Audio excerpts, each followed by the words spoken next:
Hey guys, tonight we're waking up in ancient Greece, where your bed is straw, your neighbors are nosy, and breakfast depends on whether the goat's in a good mood.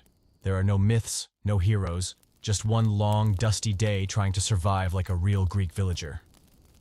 So, before you get completely comfortable, take a moment to like the video and subscribe, but only if you genuinely enjoy what I'm doing here.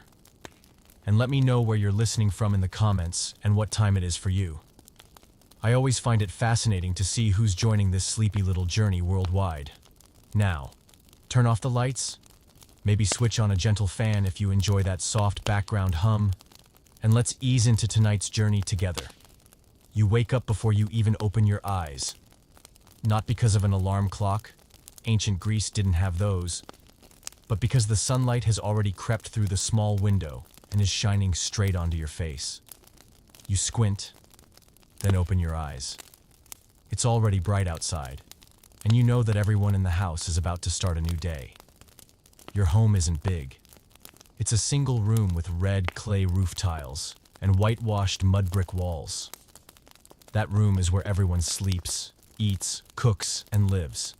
There's no private bedroom, closed doors, or electrical outlets. Your entire family sleeps on the floor. You, your parents, your younger siblings, and sometimes your grandmother. You lie on a bed of dry straw covered by a coarse linen cloth. It's not soft, but enough to keep your back from aching.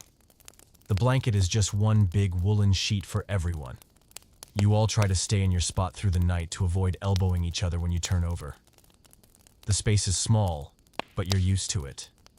Everyone still sleeps soundly. You sit up quietly.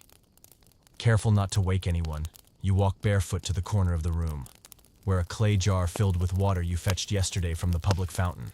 You splash some on your face. It's cold enough to jolt you fully awake. Then you use the hem of your tunic to dry off. There are no towels, but that's never really been a problem. You put on your chiton again, the same one from yesterday. It's a fabric wrapped around your body and fastened at the shoulder with a simple cord. It's basic, lightweight, and comfortable enough for daily chores. Clothes are limited here. Most people own just one or two sets. They're washed by hand and hung on the roof to dry. Outside, you can hear people calling each other on the street. Footsteps echo, wooden cartwheels by, and smoke from a neighbor's kitchen drifts through the air. The early morning is still cool. The sun isn't too harsh yet, and the whole city is slowly waking up. Your mother is lighting the hearth in the kitchen corner using kindling and leftover ash. She stirs the barley porridge left over from yesterday with a wooden stick. Breakfast is simple. No eggs, no milk. Just thin porridge, coarse bread, and, if you're lucky, a few salted olives. You sit beside her and accept a small clay bowl. The rising steam fully awakens you. The toasted barley smell is faint but comforting. You blow gently and eat spoonful by spoonful. There's no rush. No one hurries you. Everyone is used to a slower rhythm. After breakfast, your father heads to the market to barter goods. Your mother stays behind to clean and wash laundry. You and your younger brother are off to the agora to help a neighbor unload pottery. It's not heavy labor, but it still takes strength. You step out onto the cobbled street, barefoot like most in the village. Sandals exist, but they're for long journeys or special festivals. The houses around you look like yours. Simple, packed close together. Laundry strung between wooden beams. Children are skipping rope. A few people haul clay jugs of water from the communal fountain. A man pushes a wooden cart piled with vegetables. The adults greet each other with nods or short conversations, then return to work. Nobody's rushing. Everyone knows the day will be long. At the agora, merchants are already setting up. Fish sellers, bread sellers, cloth vendors. Some are even selling tiny terracotta figurines. The vendors aren't loud, but their calls form a steady rhythm. Each person knows their spot, their regular customers, and the goods they believe in. You help unload jars from a wooden cart, stacking them neatly. The merchant pays you with a piece of bread and some dried figs. You thank him, then sit on the steps to rest. The sun is climbing higher now, but it's still bearable. Nearby, an older man with a silver beard sits with a group of young men. They're discussing city laws, civic duties, and philosophical questions. No shouting, just quiet curiosity and exchange. You don't understand all the words, but the calm atmosphere makes you want to listen. People hear each other here. At midday, you return home. Your mother has prepared more barley porridge with greens and a salt pinch. Lunch isn't extravagant, but it's enough. The whole family gathers around a small wooden table, eating quietly. The only sounds are clinking bowls and the fan-like breeze outside. The afternoon is sun-drying laundry, tidying the yard and mending torn clothes. Your mother sits and patches fabric. You might be asked to fetch tree bark or leftover ash for fuel. There's no homework, no schedules. But there's always something to be done, and no one is idle.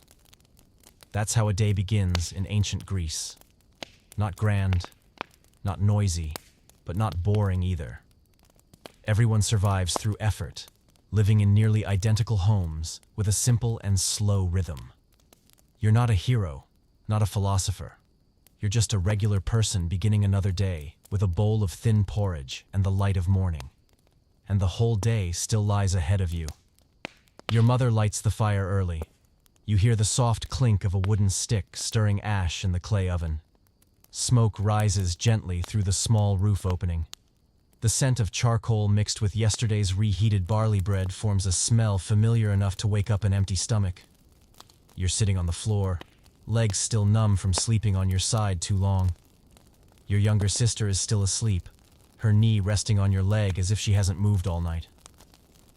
In the corner, your father returns from the public fountain, balancing 2 full clay jugs of water. He strolls and gently sets them down near the hearth. No one speaks. Everyone knows what they need to do each morning. You return to wash your face with water from one of the fresh jugs. The coolness snaps you fully awake. There's no soap, just water and the edge of your tunic to dry your face. No one here is fussy. Clean is enough. As you soak in the morning sun, your family's goat wanders by. It glances at you as if checking whether you dropped something edible, then casually starts chewing on some straw beneath the fig tree. It never causes trouble, but it doesn't help either. An odd little side character that always seems to show up just in time for any scene. You step back inside and grab your chiton from the wall. The fabric is thin and worn, but still good. You dress quickly and help your mother divide the barley bread into small portions. There are also a few leftover salted olives and a few drops of honey she'd hidden in a tall clay jar. Just enough to make breakfast a little different today. The whole family sits together around the food. No tables or chairs, just spots on the floor. Each person takes their share of the simple meal. Everyone eats in silence. Not because they're unhappy, but because morning is the time to conserve energy. The workday is long, and food is something to be appreciated. After breakfast, your father reminds your older brother to prepare for the market. You're told to come along to help carry items and observe how deals are made. It's something you do a few times a week, to learn, to understand life outside your courtyard. You carry a small basket filled with clay pots, a coil of hemp rope, and a few jar lids. On the way to the market, you and your brother walk down stone alleyways. Children play near water jars. The smell of ripe grapes lingers in the air. An older woman sweeps her doorstep with one hand while finishing off a half-eaten pastry with the other. The closer you get to the agora, the louder everything becomes. Voices calling, deals being made, and the late crow of a rooster tucked inside someone's basket. You see familiar stalls, the fish seller, the bread vendor, the blacksmith setting up his tent, and a man proudly advertising his sun-dried raisins with a salesman's grin. Your brother picks a shaded spot by a wall, sets down the basket, and starts laying things out. You help dust off the clay pots and line them up neatly. A woman stops to ask about a small oil lamp. Your brother answers calmly, not pushy. You watch how he speaks and listens, and he's firm, but not rude. No book teaches these lessons, but anyone living here must learn them. By late morning, the sun starts to heat up. You sit back against the stone wall and shield your face with your hand. A nearby bread vendor offers you a small sample. You thank her and chew slowly, savoring the taste of oven-baked grain. Nothing fancy, but the gesture warms you. At one point, you glance across the agora. A group of young men is gathered around an older man, speaking slowly and evenly. Not everyone understands, but no one walks away. You catch fragments: justice, citizenship, responsibility. Maybe he's a former city councilor. These kinds of talks aren't dramatic or loud, but always draw a quiet crowd. Near midday, your brother packs up what's left. The unsold items will go back home. You carry the basket. It's not too heavy, but the rope digs slightly into your palm. On the way back, neither of you talks much. Each is already thinking of the afternoon tasks. When you return, your mother will boil some greens and reheat the leftover porridge from breakfast. You wash your feet before entering, then exhale deeply in the small yard. The goat is still lying in the shade, chewing on something unidentifiable. Your mother ladles porridge into bowls and hands them out. Lunch is simple too, but it tastes better after a morning's work. You eat slowly, occasionally glancing toward the window. The sunlight is harsh now, but it's still cool inside. Afternoons in ancient Greece are always quiet. Few people are out. Most are resting, saving their strength for later. You lean against the clay wall, listening to the wind rustles the vines outside the porch, and feel your eyelids grow heavy. Another morning has passed. There are no big stories. There are no dramatic events, but complete of all the small things that make an ordinary day feel complete. And in the end, that's what matters most. Not long after you'd finally dozed off, the soft clinking of dishes in the kitchen corner woke you again. Not because anyone was being loud, it's just that life here happens all in one shared space. Your midday nap lasted only as long as a patch of shade, then faded back into the rhythm of life, continuing as if it had never paused. Your mother was already preparing tomorrow's breakfast. Yes, breakfast, even though it was still midday. Maza bread must be baked beforehand to be reheated quickly in the morning. It saved firewood, time, and, well, the way things had always been done. You saw her kneading dough in a large clay bowl. The dough was made from coarse ground barley, unsifted, unrefined. No yeast, no milk. Nothing but water and a pinch of salt. It was kneaded by hand, divided into small portions, then baked on hot stones or buried under warm ash. Each flat, slightly dense loaf weighed about the size of a palm. You'd tried baking once, burned the whole batch. Your mother laughed and said burnt bread was still edible, just with extra water. After that, you stuck to kneading. Baking was left to the adults. In the courtyard, your father was inspecting the water jars. One had a crack near the neck. It would likely need to be swapped out at the market tomorrow. Items like that were used until they were truly unusable. Each jar played an essential part in daily life. Meanwhile, your mother handed you a simple task: pitting salted olives. You had to squeeze them gently, discard the pits, and store the flesh in a small jar of oil for later. It would be eaten with bread in the morning, if there were enough olives. Sitting in the shade, you worked quietly. Your fingers were a bit oily, but the smell was pleasant. A bee drifted past, hovered over the rim of the water jar, then zipped away. The air was warm, but not oppressive. A breeze rustled the vines above.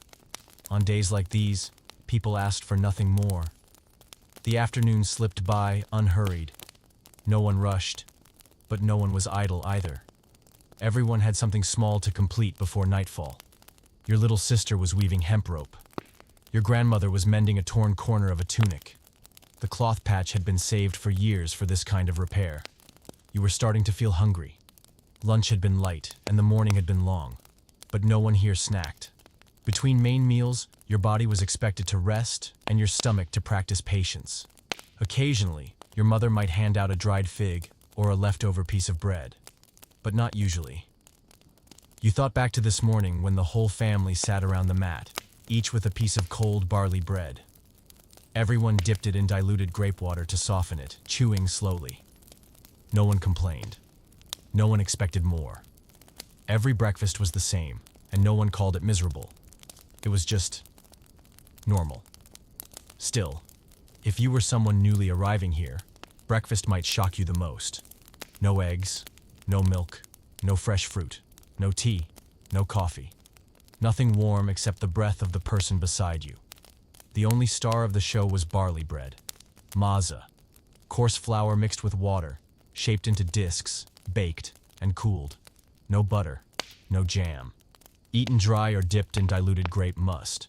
It sounds simple, and it is, but it's the pillar that carries the whole day. And the grape water? It's nothing like the juice, you know. It's watered down to disinfect regular water and help the bread go down more easily. Slightly sour, no ice, not cold, and never served in a glass, just clay cups or earthen bowls. You'd heard that wealthier households might have cheese, dried figs, or even salted fish for breakfast. But that was a luxury. In your home, it was not the norm. Whenever olives or honey showed up, it felt like a mini celebration. One time, your mother smiled when she found a fig in the basket that wasn't bruised, and the whole family divided it, each person taking a corner. Mornings didn't last long. The sun rose fast.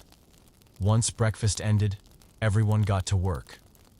You went with your father or older brother to the market. Your sister helped your mother clean. Your grandmother stayed home doing quiet tasks.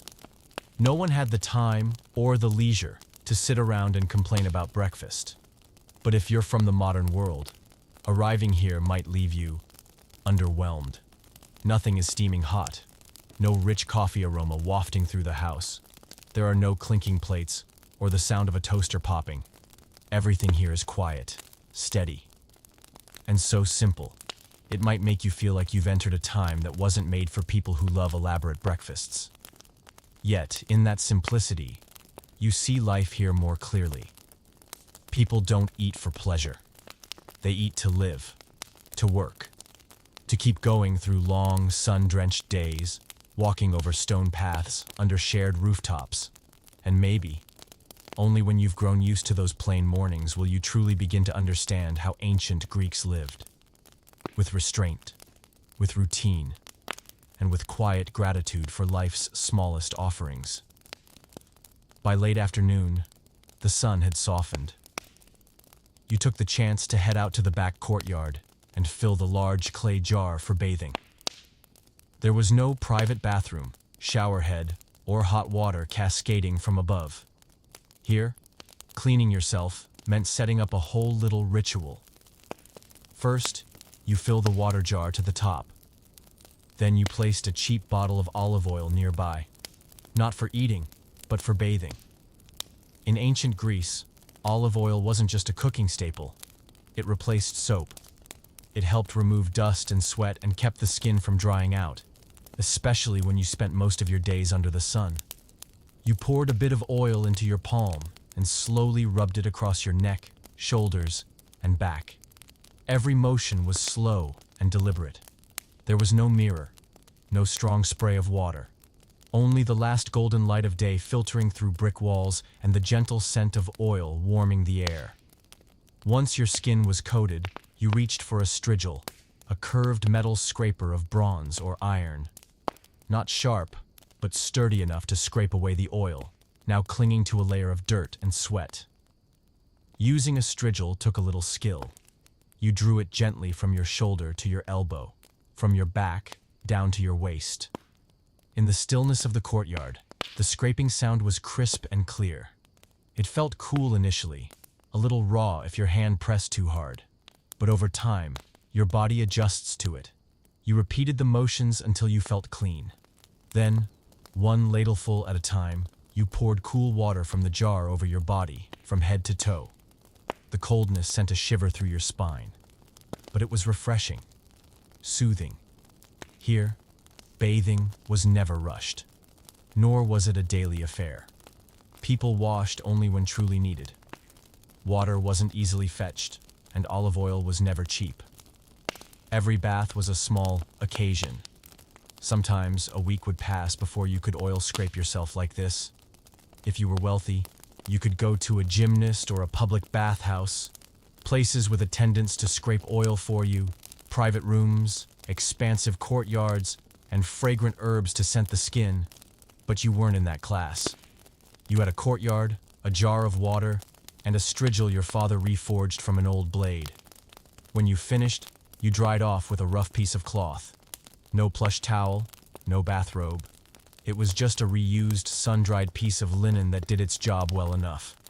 You slipped your chiton back on, now feeling clean and light. The evening breeze had cooled. A mother's voice called her child in for dinner from the neighboring house. A chicken dashed across the yard. Nobody seemed to know whose it was, and your goat was still lounging in the same sunlit corner, seemingly proud that it hadn't been asked to do a valuable thing all day. You sat down under the porch, your hair still damp. The scent of olive oil lingered, mixing with wood ash and warm earth. Your mother was cooking dinner. Still, flatbread, some greens, and maybe a bit of cheese if luck was on your side today. While waiting, you took a stick and scribbled symbols into the dirt. Letters you'd picked up from the reading lessons your distant uncle, once a temple scribe, had shared. He taught you whenever he had time. You didn't know if writing would be helpful one day, but it fascinated you nonetheless. Inside, your little sister told your grandmother a story about a snake that slithered into the kitchen, only to have its tail bitten off by the cat. The whole family laughed softly. No one cared if it was true. The joy was in the telling. You thought briefly of the wealthy people in the city, those who bathed in marble rooms, used perfumed oils, and enslaved people to fetch towels and fill jars. But then you looked around and thought, maybe they didn't get to sit quietly under a porch like this, freshly washed, listening to the wind rustling the vines. Dinner began as the sky darkened. You gathered with the family, each taking a piece of hot flatbread. There were some fresh greens and a bit of salt. Nothing special, but enough to make everyone feel full and cared for. After eating, your mother brought out a small jar of oil and dabbed a few drops onto your hand. Not for luxury, but to soothe the scrapes on your palm from carrying firewood yesterday. You rubbed the oil gently into your skin, feeling it soften the sting. When the night is fully settled, you lie in your sleeping spot. The straw beneath you rustled but didn't poke. You pulled the cloth up to your belly, your body warm, clean, and at ease. You didn't know what tomorrow would bring, maybe another crowded market day, another hot journey to fetch water. But right now, with your body washed, the wind cool, and the crickets beginning to sing outside the house, there wasn't anything left to worry about. Another day in ancient Greece had come to a close, simple, slow, but complete. And you'd lived through it fully, honestly, and humanly.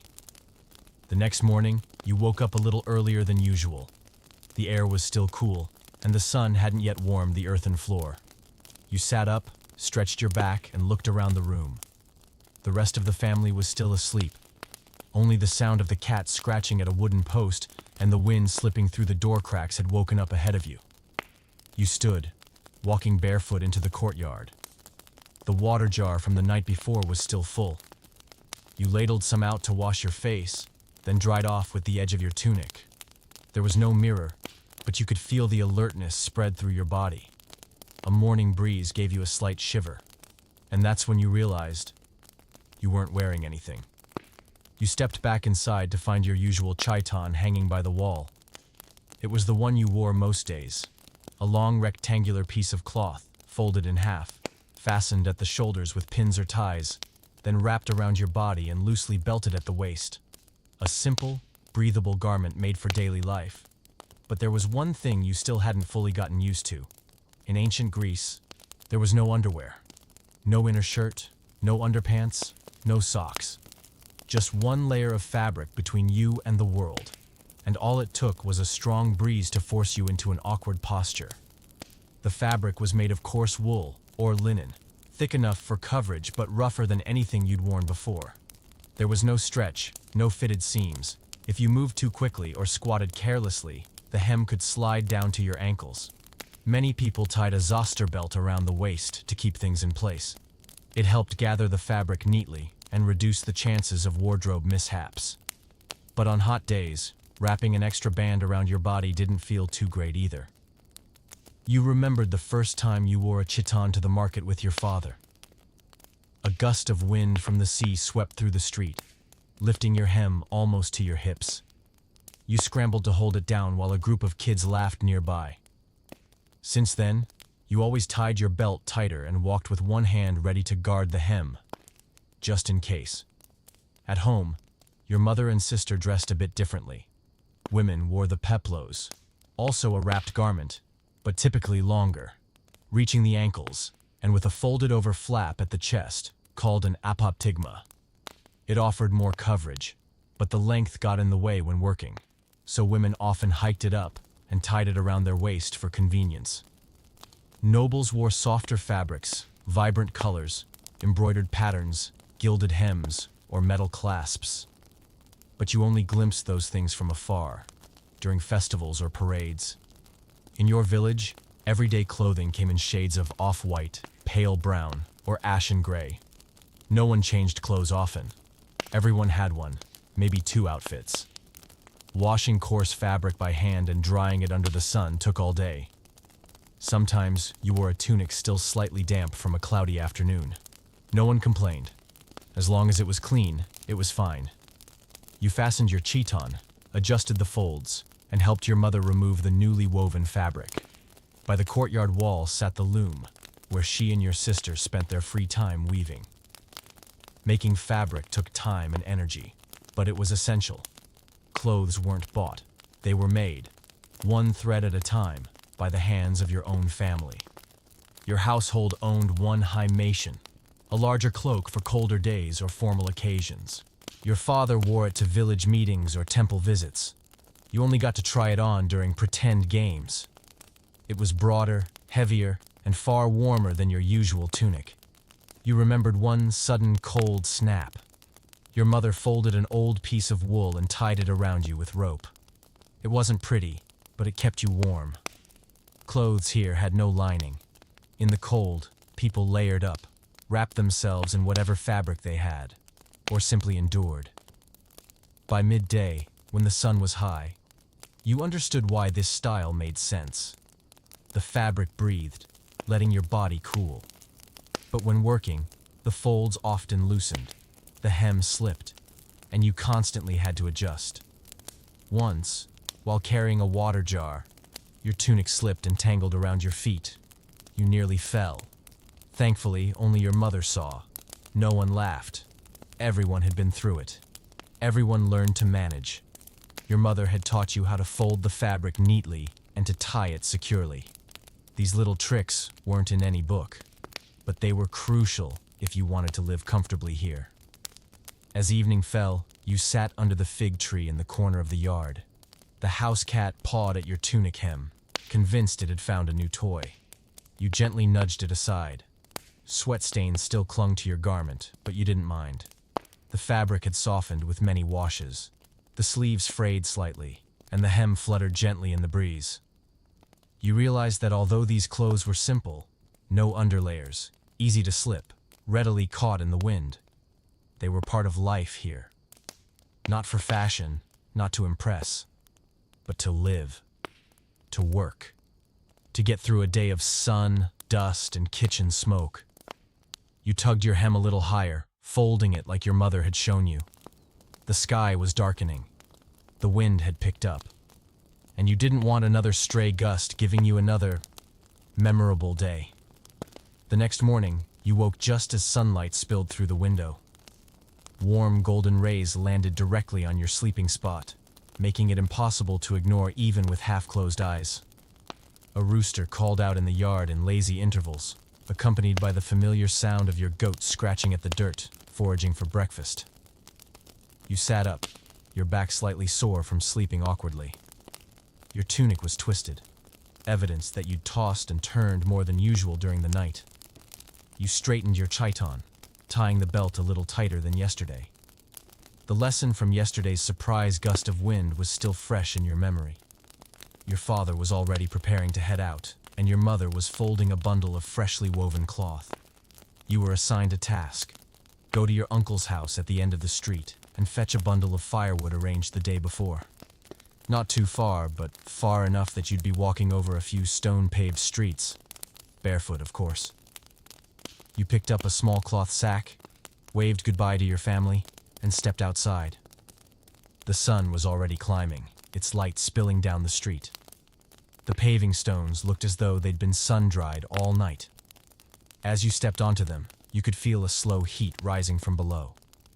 It's not burning, but not gentle. In ancient Greece, footwear was a luxury. The wealthy might own thick leather sandals with straps winding up the ankle. Ordinary folk like you often went barefoot, or, if lucky, wore simple woven sandals your father might have crafted from rope or flax.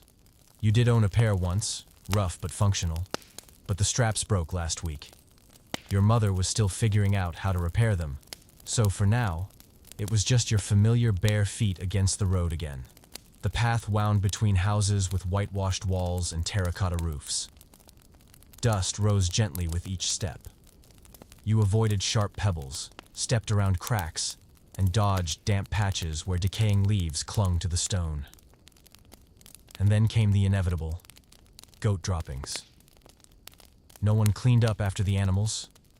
There were no carts for waste collection. Goats roamed freely through the village, leaving their gifts wherever they pleased. Sometimes it's just a scattering of dry pellets. Other times, it is a complete minefield. You leaped sideways, narrowly missing a particularly ominous pile. But your landing landed you on a slightly slick stone, sending you lurching forward. You caught yourself against a neighbor's wall. No one seemed to notice. Or if they did, they were too used to such things to care. When you arrived at your uncle's house, he was coiling rope in the shade. The bundle of firewood was already waiting, tied neatly. You bowed in greeting, then hoisted the bundle onto your shoulder. It wasn't too heavy, but under the midday sun, everything seemed heavier. You picked up the pace on the way back. The sun was glaring now. The stones beneath your feet grew hotter by the minute. You scanned the road for shade, the edge of rooftops, the base of trees, the cool shadow along house walls. But not every path offered shade. You moved quickly, toes lifting with each step like crossing a hot grill. You didn't cry out, you didn't complain, but inside you were counting down each meter. Back home, you dropped the bundle by the hearth with a relieved exhale. Your mother handed you a small clay cup of diluted grape juice. You drank slowly, then looked down at your feet. A few red spots, a small scrape. Nothing serious. I just needed a rinse. You sat on the stoop, wiping the dust from your legs with a damp cloth. Your cat wandered over, sniffed your toes, and then turned away with a look of quiet judgment. Maybe it was the smell of sun-baked stone, or you just stepped in something unfortunate. Your mother said she'd try to mend your sandals again, but reminded you that walking barefoot was a good way to learn the land. You didn't argue, though deep down, you longed for something soft between your feet and the sun-scorched stone. As you rested, your mind drifted back to when you first started going barefoot.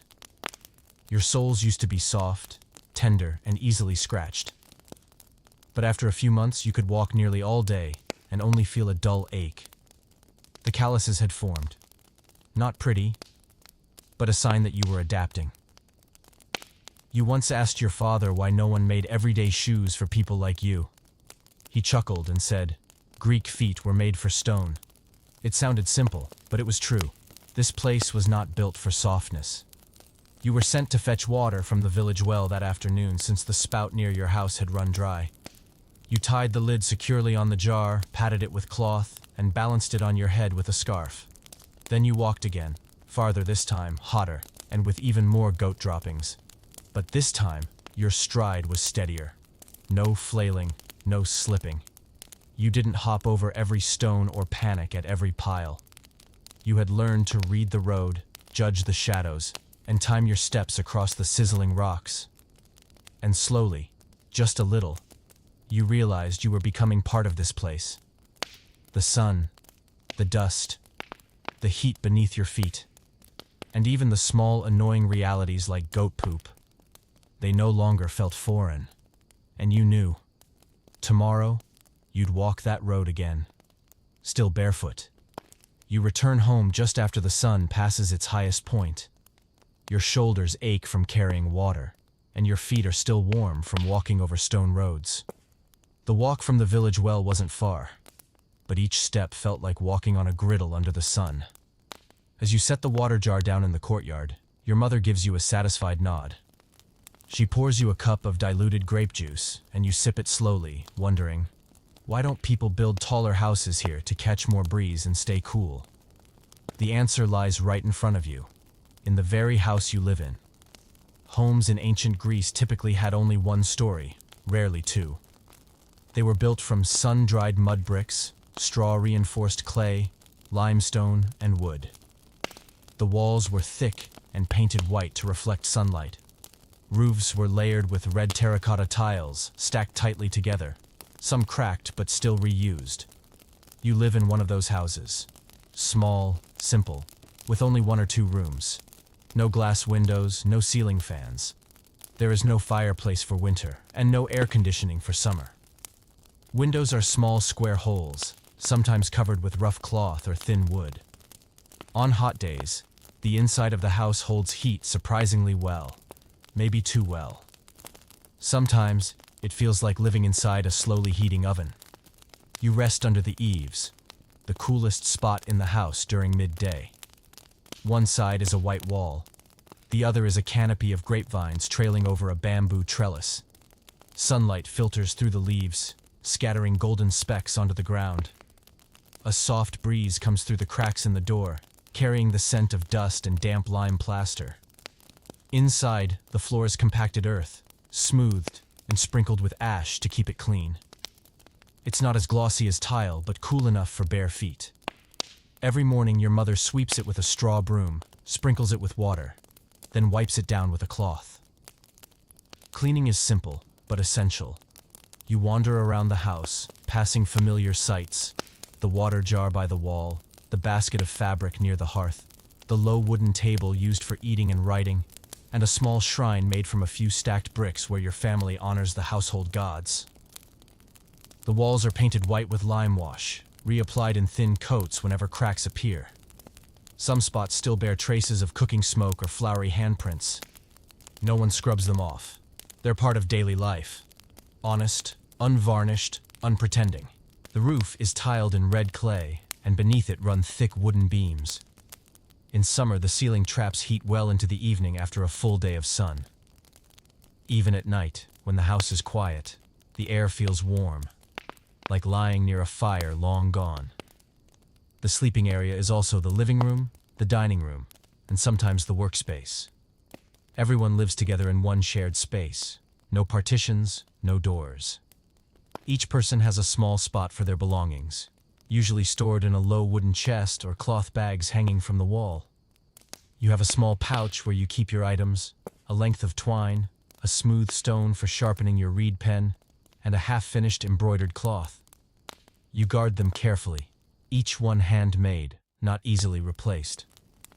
On cooler days, your mother opens the front door and the small window wide to let the air circulate. The breeze brings in sounds from the neighbors, wooden wheels clacking on stone streets, and sometimes the scent of ripening grapes from the next courtyard. You used to think it'd be wonderful to have an upstairs, to see the streets from above, or a tall roof to dry laundry without worrying about sudden rain. But here, multi-story homes are uncommon. Land is limited. The sea wind comes quickly and fiercely, and low houses hold up better in storms. And besides, people don't want to live far apart. Your whole family stays close. When someone coughs, everyone hears. When someone talks in their sleep, everyone chuckles. There's no privacy, but there's no loneliness either. At first, you thought it was not very pleasant, but gradually, you adjusted. You grew used to hearing your mother's steady breathing at night, to the sound of your sister shifting in her sleep, even to your father's quiet footsteps at dawn. They became part of the house, not in brick or wood, but in presence and sound. Later that afternoon, you help your mother sweep the yard and adjust a few loose tiles on the roof. Your cat climbs onto the sunniest spot on the rooftop and sprawls out, perfectly content. That spot is too hot to touch at noon, but it's just right now. You chuckle to yourself. Even the cat knows where the sweetest corners of this little house are. As the air cools, your mother rekindles the hearth and prepares dinner. Smoke rises gently from the clay stove, like a sigh at the end of the day.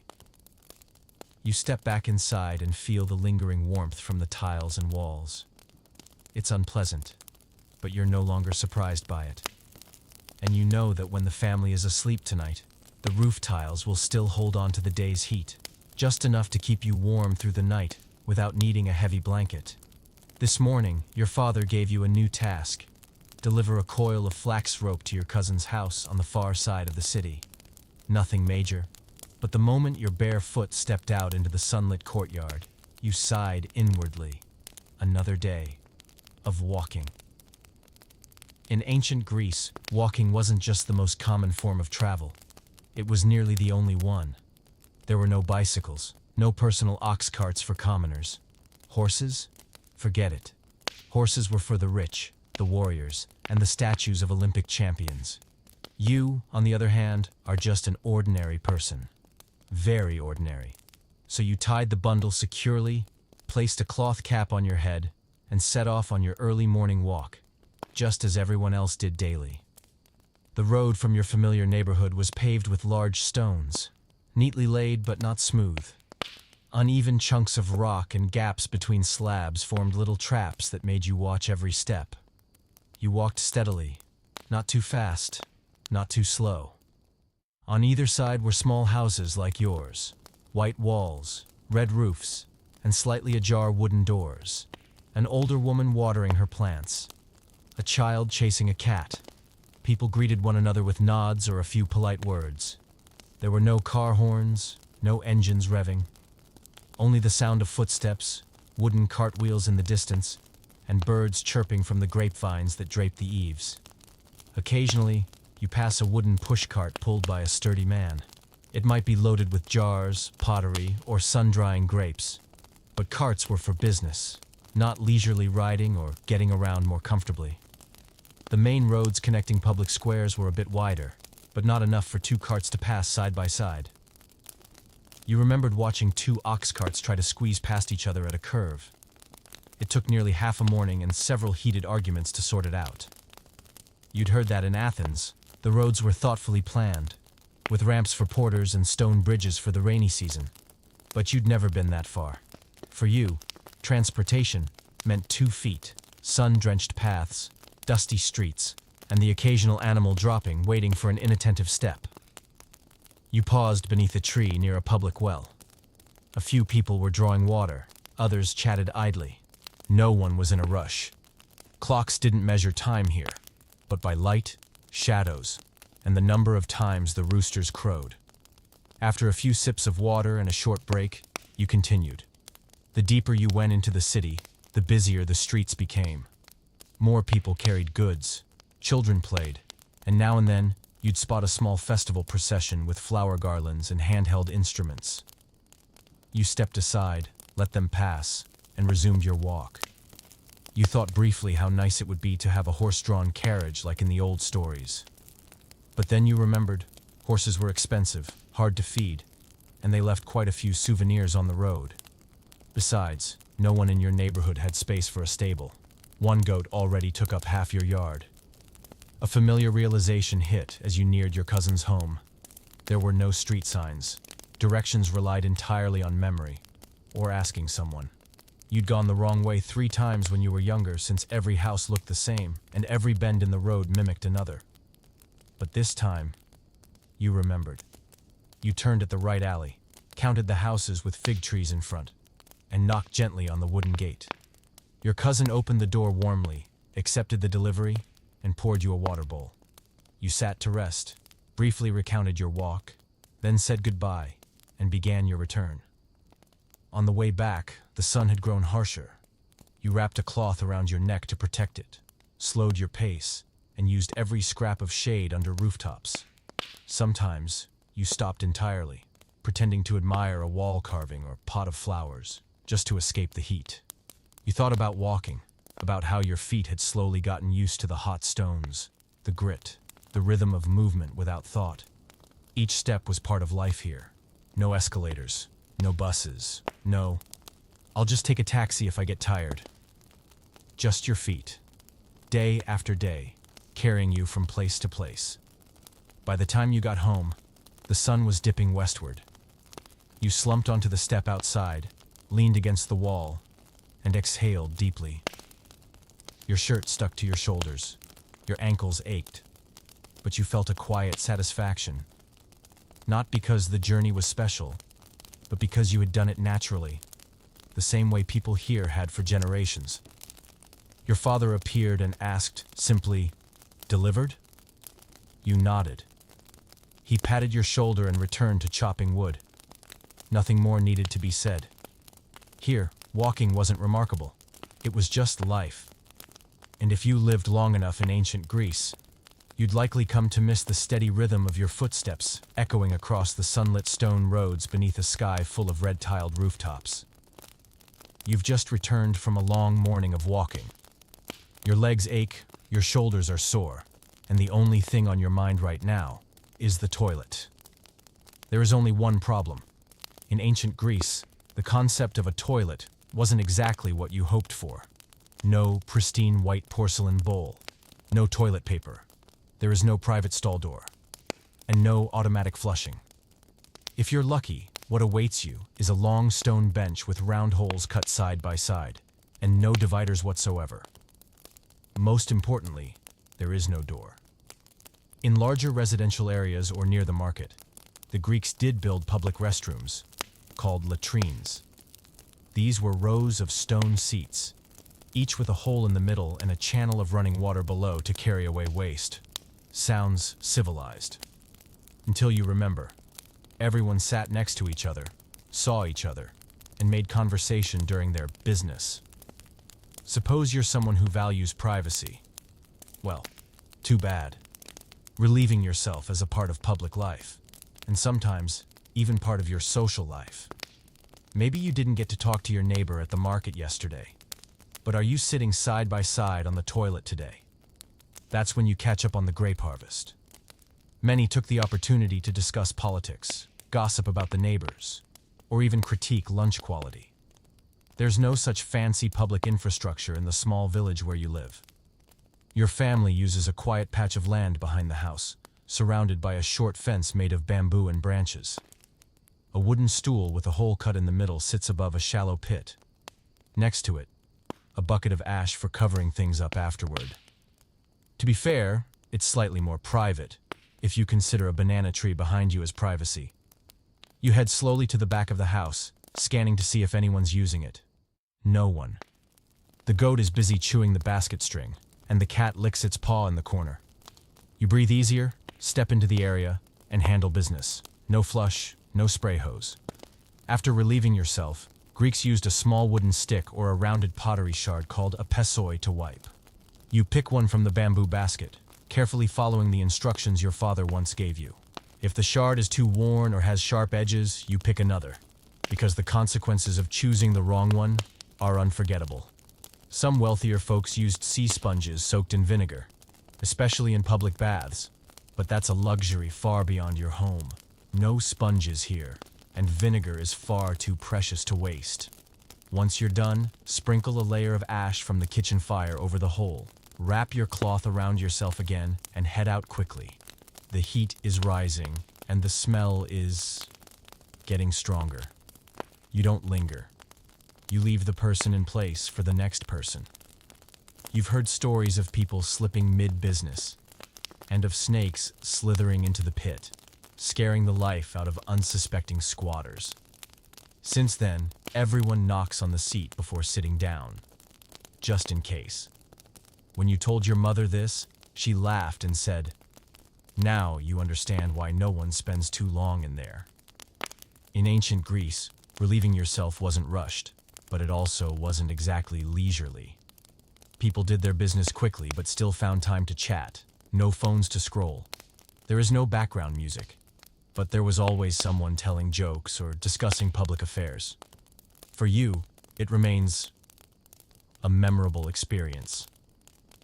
Back in the yard, you wash your hands using the small clay jug your mother set out. No soap, just water and a pinch of ash.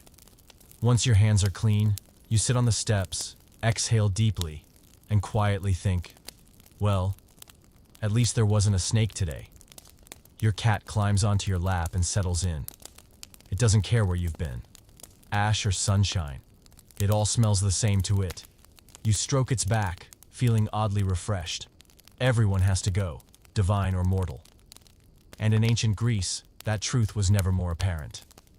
The rest of the afternoon passes with chores, laundry, cooking, and hanging clothes to dry. You help your mother fetch water, then fold the freshly washed chitons with your younger sister. Still, your thoughts keep returning to the morning. How people back then could use the toilet side by side and still have serious conversations about vineyards, weddings, or war. You smile to yourself, then re-wash your hands. Not because you're picky, just because it feels like the right thing to do. You're getting ready to go to the market. Not because you love shopping, but because your mother shoved a woven basket into your hands and said plainly, "Go to the Agora, trade for some greens and a bit of fish." The Agora, the city's central market, is where all roads lead. Not just a place to buy vegetables and fish, but a place that sells noise. And you're the lucky one sent to sample its full flavor. You tighten the belt on your tunic, straighten the folds of your chiton, and pick up the basket. Inside are a jar of homemade salted olives, a few lengths of rope, and a small pot of honey, all for trade. Because in ancient Greece, coins existed, but bartering was still the most common currency. The path to the Agora is familiar, still paved with stones, littered with goat droppings, and shaded here and there by overhanging rooftops. You walk quickly, trying to get there before the sun climbs too high. Though you know, early sun is gentler, early sellers are sharper, and less likely to cut you a deal. As soon as you reach the edge of the market, the noise hits you. No one shouts, but everyone tries to stand out. Fresh fish this morning. Pure olive oil here. Finest linen in the village. Come see for yourself. You weave through the crowd, dodging people mid-haggle. The chatter blends with meowing cats, caged birds, and the mingling smells of fish and freshly baked bread. Every sense is awake, though not always pleasantly. You stop at the first fish stall. A curly-bearded man flies away with his hand. His eyes light up when he sees your basket. "What have you got to trade?" he asks, skipping any greetings. You offer the jar of olives and a length of rope. He glances at them and shakes his head. Olives are too salty. Rope's nice, but too short. Bring another jar, and we'll talk. Before you can reply, he's already pitching to someone else. Here, bargaining isn't a drawn-out dance. No begging, no polite refusals. If you don't like the deal, move along. If you hesitate too long, someone else takes your spot. You head to the vegetable stall. An older woman is arranging herbs in a basket. You offer the honey. She sniffs, tastes a bit, then nods. In return, you get a bundle of greens, a few dried figs, and a bulb of onion. This trade is a success. No receipts, no quality checks or expiration dates. Everything runs on instinct, reputation, and how charming you can be. You remember once, a friend traded sandals for a jar of oil, only to find it leaking at home. When he returned, the vendor was long gone. No refunds, no returns. If you didn't inspect it well, that's on you. You continue. Across the way, a pottery stall. A woman tells a customer, "This pole lasts 3 seasons, unless you drop it." That is a clever line. She promises nothing yet gives a sense of reassurance.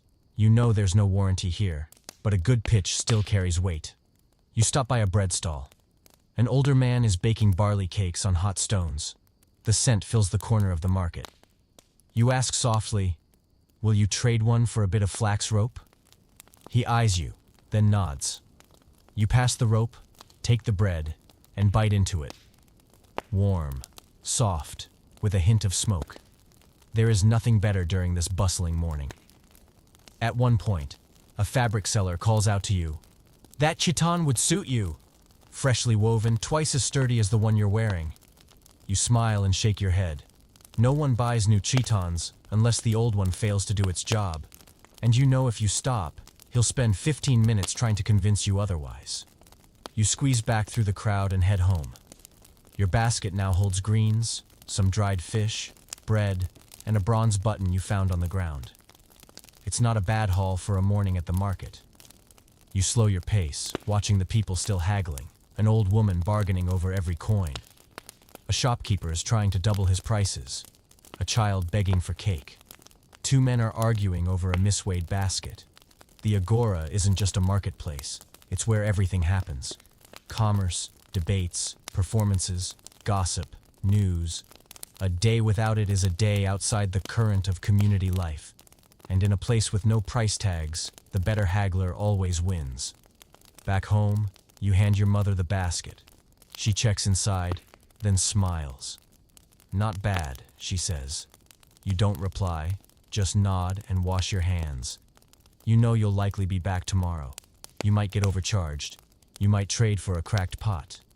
But you're learning to navigate a world without receipts or refunds, where every glance, word, and bargain is a chance to sharpen your skill. The sun has started to lean westward. You've just returned from the market, sweat clinging to your back, but your heart is content with the morning's results. Your mother inspects the basket and nods approvingly at the fresh vegetables and intact barley bread, untouched by stray market cats. That's a win. Lunch is being prepared. In the kitchen, your mother pounds a few cloves of garlic with herbs, the sharp scent drifting out into the yard. On the wooden table sit a bowl of olive oil, a basket of barley bread, a few slices of goat cheese, and a handful of dried figs you bartered for earlier. There's no scent of roasting meat, no bubbling stew. But still, it's a proper lunch by ancient Greek standards. You wash your hands with ash water, dry them on your tunic, and sit cross-legged on a mat spread low on the ground. Everyone slowly returns home. Your father finishes chopping wood. Your younger sister returns from the garden holding a bunch of wild mints. The family gathers around the meal. No one speaks much, but the eyes around the table are bright. Lunch begins with a slice of maza, thick, slightly tough barley bread that needs dipping in oil or grapes to go down easily. You soak it in a little olive oil, take a bite, and follow it with a spoonful of herb salad mixed with garlic and cheese. The light richness of the oil, the bite of the garlic, and the salty tang of the cheese create a familiar harmony, simple but never dull. The fanciest item today is a few slices of dried fish you managed to trade for just before the market closed. Your mother breaks them into small pieces and shares them evenly. Salted, sun-dried fish, no sauce or spices, but treated like delicacies. Everyone chews slowly, trying to savor the flavor as long as possible. You notice your father is taciturn, not because of the food, he's never picky, but because someone mentioned this morning that the price of grain is rising. If true, the next harvest might fetch more oil in return. He mutters a few words to your mother and then returns to chewing his bread. Your sister chimes in. "Uncle Six said the goats are having many babies this year. That means milk will be cheaper." You're not sure where she heard that, but it makes your mother laugh out loud. No one bothers verifying sources. Around here, meals are a time for stories. Some true, some hearsay, some half-truths, seasoned just for amusement. You add your tale from the morning market, about a woman who haggled for half the day to buy a bunch of scallions, then forgot them on the stall counter. Everyone chuckles. Your mother nods knowingly. That's the market for you. You go out for vegetables and come home realizing you left the person you went with. You follow up with a story about a boy chased by a goat after hiding barley bread behind his back. Your sister giggles. "Lucky it wasn't our goat, or he wouldn't have had time to hide anything." The meal continues, warm and easy. No rush, no clocks. Here, time is measured by sunlight. When the tree's shadow stretches across the yard, it's lunchtime. When it disappears, it's time to return to work. You wipe your mouth with your hand and lean back against the wall, eyes closed for a moment. Not out of sleepiness, but because your stomach is full. Your heart is calm, and a cool breeze drifts through the thatched roof, carrying the soft scent of leftover olive oil.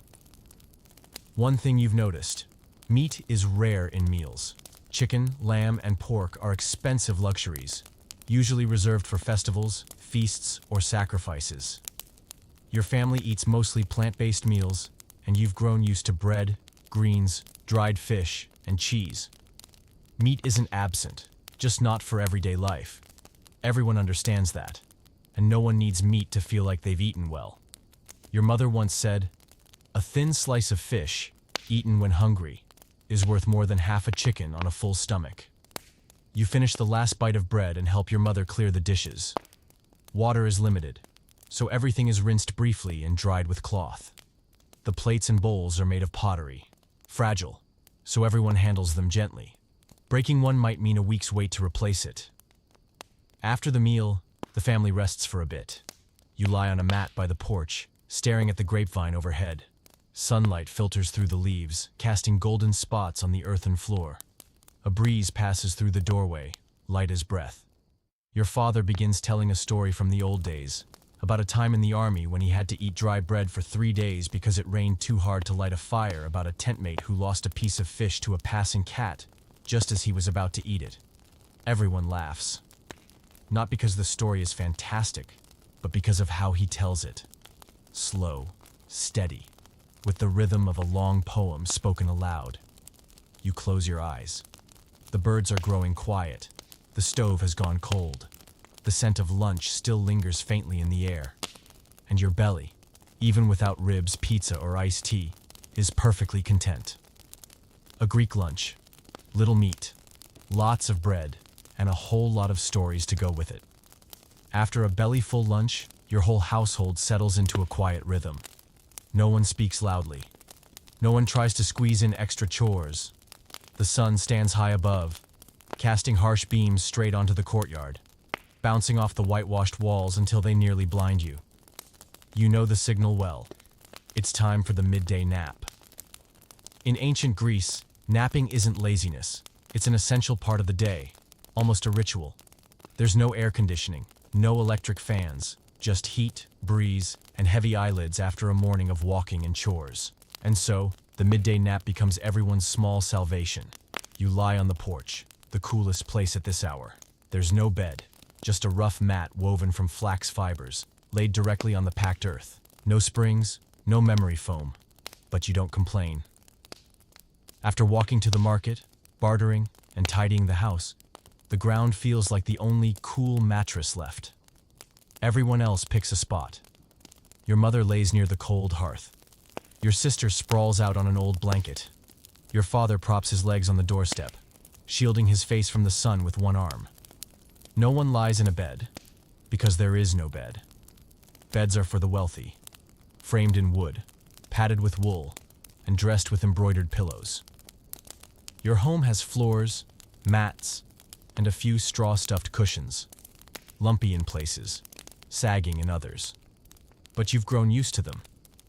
They're enough. You curl up and pull a thin cloth over your belly, not for warmth, but to keep the flies away. Your cat hops up beside you, curling its back against your arm. It falls asleep faster than you do, and you are envious of how easily it sleeps. Heat or no heat. A breeze moves lazily through the porch. The grapevines shiver slightly. A few leftover drops from the water jar tap gently onto the ground, like a soft drumbeat. In the distance, a child giggles. A wooden wheel rolls slowly down a gravel street. But inside, everything has sunk into hush. You don't fall asleep right away. Your mind still wanders. To the slice of cheese bread, the haggling at the market, tomorrow's chore to fetch ash from your uncles for the garden soil. But your eyes, they begin to close without asking your permission. No one in your house has a private room for sleeping. No one needs personal space for deep rest. Privacy is a luxury here. People sleep near each other, listening to each other breathe, sometimes snore, and sometimes murmur in dreams. But no one minds. The sound of a loved one's breathing makes you feel safe. Sometimes, you wake mid-nap, eyes fluttering open to filtered light slipping through the hanging cloth by the door. You catch your mother gently tucking a blanket around your sister. Your father lifts his head, glances at the sky, then folds his hands back under it for another few minutes of rest. These moments are so simple you don't try to remember them, but they etch themselves deep anyway. Once, you asked your mother why everyone naps, even though people go to bed early. She smiled and said, "Because the sun is hot, People aren't gods. It's not poetic, but you understood it immediately. When it's too hot, tempers flare. When you're full and don't rest, the body pushes back. So, the ancients didn't resist sleep. They accepted it, like wind, sun, and the slow pace of life. You remember napping on the porch and waking to a goat licking your foot. You screamed and woke everyone up. Since then, you've never left your foot hanging off the mat. You once slept too close to the hearth and woke with ash tangled in your hair.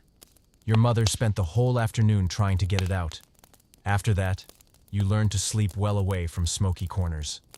These are lessons in ancient Greek napping. No do not disturb signs, no alarm clocks. But also, no one interrupts your nap, unless it's your fault. When you finally wake, the light is softer. Everyone begins to stir, yawning, stretching their arms and legs.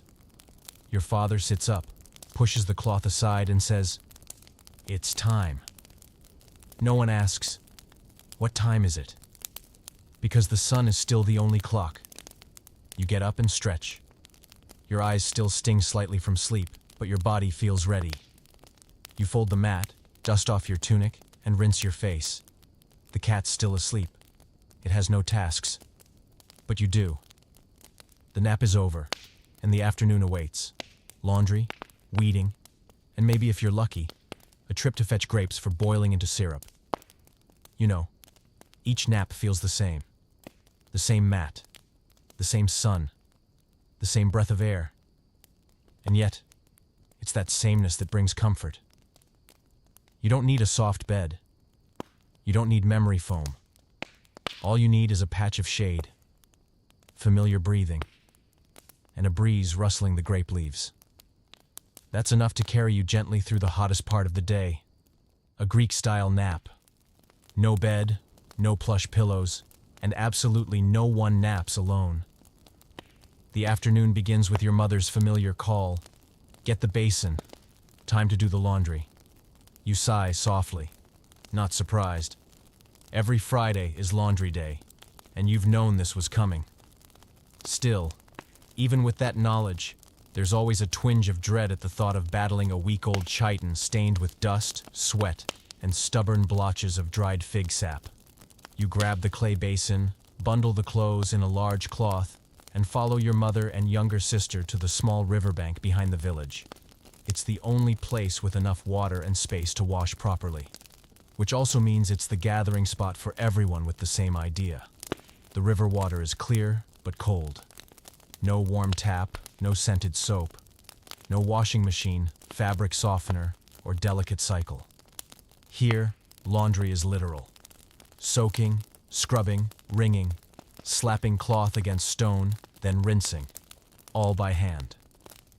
You squat by the water's edge and drop your chiton into the current. The coarse wool fabric absorbs the water quickly, turning heavy. You begin to scrub. Your hands go numb from the cold. Your shoulders ache from the low crouch. Your mother sits beside you, rhythmically slapping shirts against a large rock, face calm and practiced. Each strike sends droplets flying, lifting yellow-gray dust from the threads. Your sister, across from you, is wringing a small towel, humming a nursery rhyme.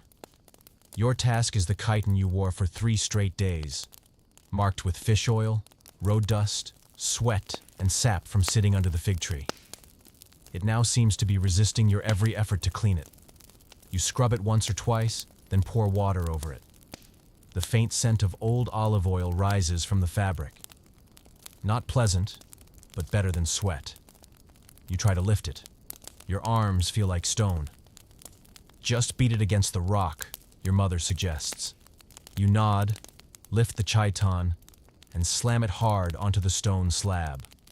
The slap echoes like a thunderclap, drawing glances from those nearby. Embarrassed, you continue, again and again, until the water that drains off runs mostly clear.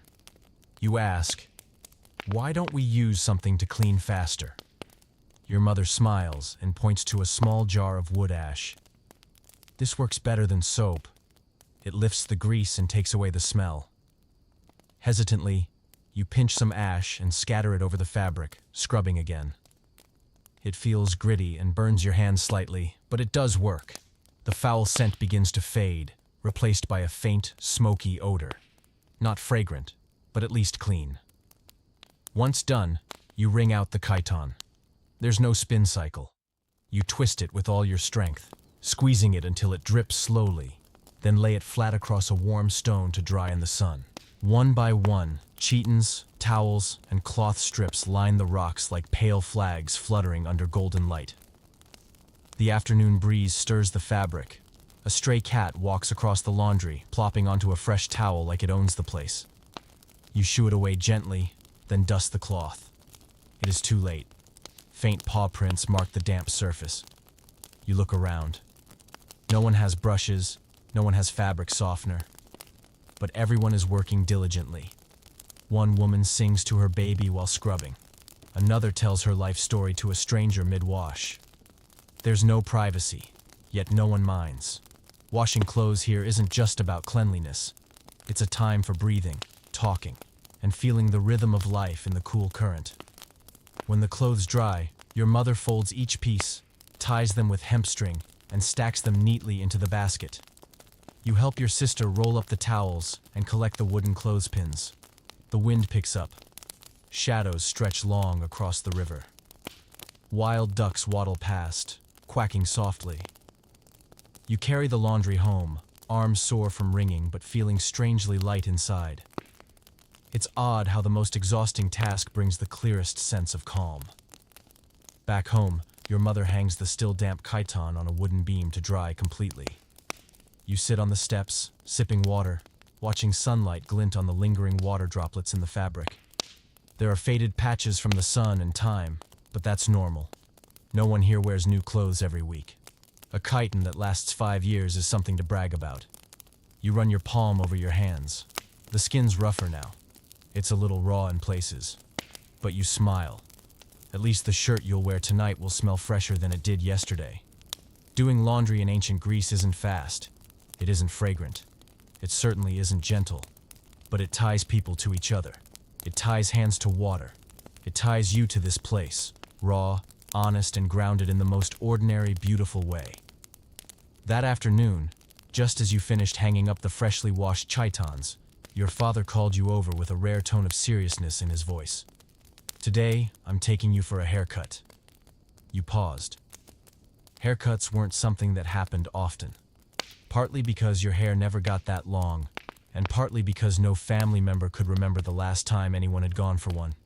In ancient Greece, there were no modern barbershops, no price lists, spinning chairs, or warm water shampoos followed by a gentle comb-through like in those fancy bathhouse murals. You had a man sitting in a corner of the street, holding a sharp blade and talking non-stop. You and your father walked to the agora, the central market square.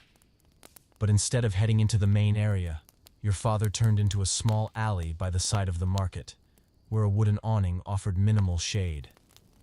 Beneath it sat a round-bellied man with curly hair, sharpening a blade against a whetstone. "This is Nicandros," your father said. "He's been cutting hair for everyone in the village for 10 years, and he's also the best storyteller in town." You sat on the short wooden stool, trying not to look nervous. Nicandros gave a wide grin and immediately asked, "When was the last time I gave you a haircut? Was it that time you ran straight home without even saying goodbye?"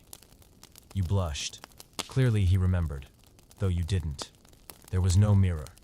You stared at a rough brick wall, listening to the faint scrape of metal against a wooden comb.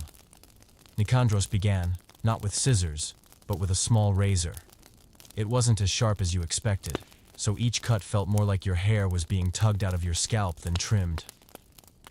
You winced, but stayed silent. Meanwhile, your father stood nearby, arms crossed, casually chatting with the grape vendor across the road. As if a blade wasn't slowly flaying his child, Nicandros kept talking while working. "Yesterday, I cut the priest's son's hair. Said he wanted it like the Olympians. When I was done, he looked like a goat had chewed off half his head." You stifled a laugh.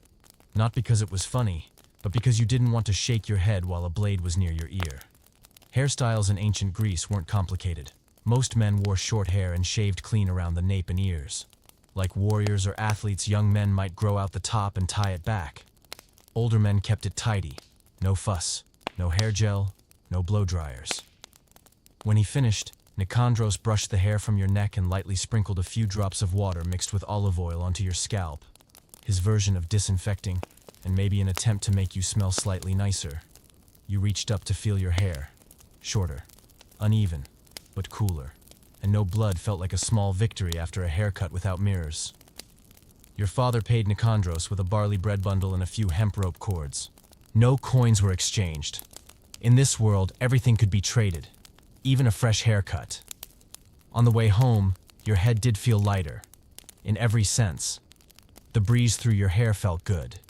You walked with a little more spring in your step, your chiton flapping behind you as if you'd shed 3 years instead of 3 inches. At home, your mother looked at your head and asked, "So why didn't he lop off half your ear like last time?" You smiled. "Because I didn't fall asleep this time." The whole house burst into laughter. Your little sister leaned in, squinting at your hair. "Looks like you lost a wrestling match. You thought about defending yourself, and then didn't." In this place, your hairstyle didn't matter nearly as much as whether your hair stayed out of your eyes while hauling water. A few days later, your hair dried, settled down, and looked tidier.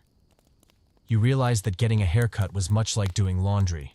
Nobody liked it, but everyone had to do it. And while it lacked luxury, beauty products, or perfect styling, at least you had Nicandros, a craftsman, a storyteller, and maybe even a bit of an unlicensed therapist. You thought haircuts in ancient Greece weren't about looking good. They were about feeling lighter, staying clean, and knowing you still had some control in a life that rarely offered comfort. That evening, you sat under the porch, a gentle breeze rustling your freshly cropped hair. You didn't need a mirror to know you looked fine. Not because you looked great, but because you just lived another little story in this simple but flavorful life. That afternoon, just as you were peacefully sitting under the porch, enjoying the first breeze through your freshly trimmed hair, your mother called out, "If you're done relaxing, go inside and do your homework." You flinched a little. Homework? In ancient Greece? But yes, even without modern schools, you still had to study, and of course, still had to do your homework. You rummaged for your wax tablet, a small wooden board with a thin layer of beeswax on its surface. Alongside it was your reed stylus, pointed on one end for writing and flat on the other for erasing. Well, erasing really meant pressing the flat end to smooth out the wax so you could start over from scratch. In other words, every mistake had to be ironed out, not with a backspace key, but with your hand. You sat at the low wooden table by the window, where the light hit best. A breeze slipped through the cracks, making the oil lamp flicker. You picked up the stylus and looked at the half-finished line from yesterday. Your teacher, a patient older man with an intense love for Homeric poetry, had assigned a task. Rewrite 2 lines from the Iliad in proper meter, and if you had time, try composing one of your own. You sighed. Not because the poetry was difficult, but because the pressure of composing anything was a lot, when you'd only just learned to hold the stylus without ripping the wax. You began by copying the sample line. Achilles swift of foot, the grief of Greeks. Then translated it back into ancient Greek. Achilleus potus ocus, penthos argeioisin. Letter by letter, you listened to the stylus whispers across the soft wax. Whenever you misaligned a word, you had to stop, flip the stylus, smooth out the surface, and try again. No extra pages, no erasers, no, just cross it out and keep going. Here, mistakes meant starting over. It took nearly 10 minutes to complete one line, and by the end, your hand was numb and sweat dotted your forehead. The real challenge was the second line, the one you had to compose yourself. The teacher suggested, try writing a verse about the morning in the agora. You thought about the market scene, the smell of fish, the haggling voices, and tapped your fingers to find a rhythm, just like your teacher had taught. You wrote, morning shouts ring out, bread cracks against the stones. Then paused. The meter was off. The rhyme is awkward, not poetic. You tried again, Fish smell rides the breeze, a goat chews on my shoe. You chuckled. It was not sophisticated, but at least it was honest. You decided to leave it in. If your ancient Greek poetry career began with a goat eating your sandal, so be it. Your mother walked by, glanced at your tablet, and nodded. Your letters are neater. You felt proud. In Greece, neat handwriting was admired. No need for calligraphy. Just straight lines, precise strokes, and no wax smudges earned praise. You remembered your very first lesson. Your teacher, a wiry older man with a flexible cane, made everyone recite Homer out loud. If anyone fumbled the meter, he'd ask, "Do you want to repeat or take a gentle tap?" Everyone always chose to repeat. You didn't attend a school like modern children. On woven mats with other village kids, your classroom was under your teacher's porch. No desks, no chalkboards. Just wax tablets, reed pens, and spoken words. Lessons included letters, Homeric poetry, basic arithmetic, a dash of philosophy, and the underrated art of sitting still. That last one sounded easy, but sitting still for an hour at 6 years old was a heroic feat. You finished your homework, set your stylus down, and blew gently on the wax. Not that it would dry, but it was your ritual for completing something hard. You looked at your work with pride. The lines were straight, the meter mostly intact, and one odd little goat joke that was entirely yours. You took the tablet into the light so your teacher could read it more easily the next day. Your father passed by, looked at the wax, and asked, "What goat chewed your shoe?" You smiled. "Just needed something to rhyme." He nodded. "As long as it wasn't my shoes, it's fine." Homework complete. You washed your hands, tucked the wax tablet into its cloth pouch, and stepped outside. The sky had begun to shift into the evening. The golden sunlight stretched across the courtyard, glowing softly on the whitewashed walls. The wind passed through your hair, ears, and tired mind, drained from wrestling with a 5-word poem. You sat down and let out a long breath. Homework in ancient Greece didn't have multiple choice tests, no digital deadlines, no Google. Instead, you had your wax tablet, your reed stylus, and the feeling that every word you carved out was real, effortful, and as precious as the ancient Greek tongue echoing from the age of gods. The next morning, just after your father stacked the last of the firewood, he turned to you with the kind of tone that made it clear the decision had been made a week ago. "Today, we're going to bathe." You blinked. In ancient Greece, going to bathe didn't mean grabbing your phone and a fluffy towel and enjoying a warm shower indoors. It meant walking a long distance, bringing your own towel and olive oil, and mentally preparing to bathe with the whole village. You quietly picked up your water jug, slung your towel over your shoulder, and followed your father to the public bathhouse near the agora. It was a low-domed building with whitewashed walls, where steam constantly hung like a giant damp blanket. It was also the unofficial gathering place for the city's most talkative citizens. Outside the bathhouse, you removed your chiton, hung it on a wooden peg, and followed your father into the warm room. There were no showers. There are no private stalls. It was just a sunken pool where dozens of men soaked, chatted, and scraped off oil. The smell hit you instantly, a mix of olive oil, sweat, damp stone, and people. You wavered for a moment. Your father calmly picked up his strigil, a curved bronze scraping blade, rubbed oil onto his shoulders, and began scraping down his back. No mirror. There is no ambient music, just the splash of water and the hum of idle chatter. You sat hesitantly on the pool's edge. A middle-aged man next to you turned and asked immediately, "You Diodoros the carpenter's boy?" You nodded. He laughed, spitting image of him.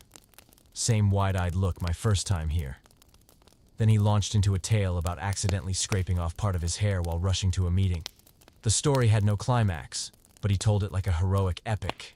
Others chimed in, swapping tales of slippery oil, misplaced strigils, and comedic falls. You, the newcomer, became the audience of the day.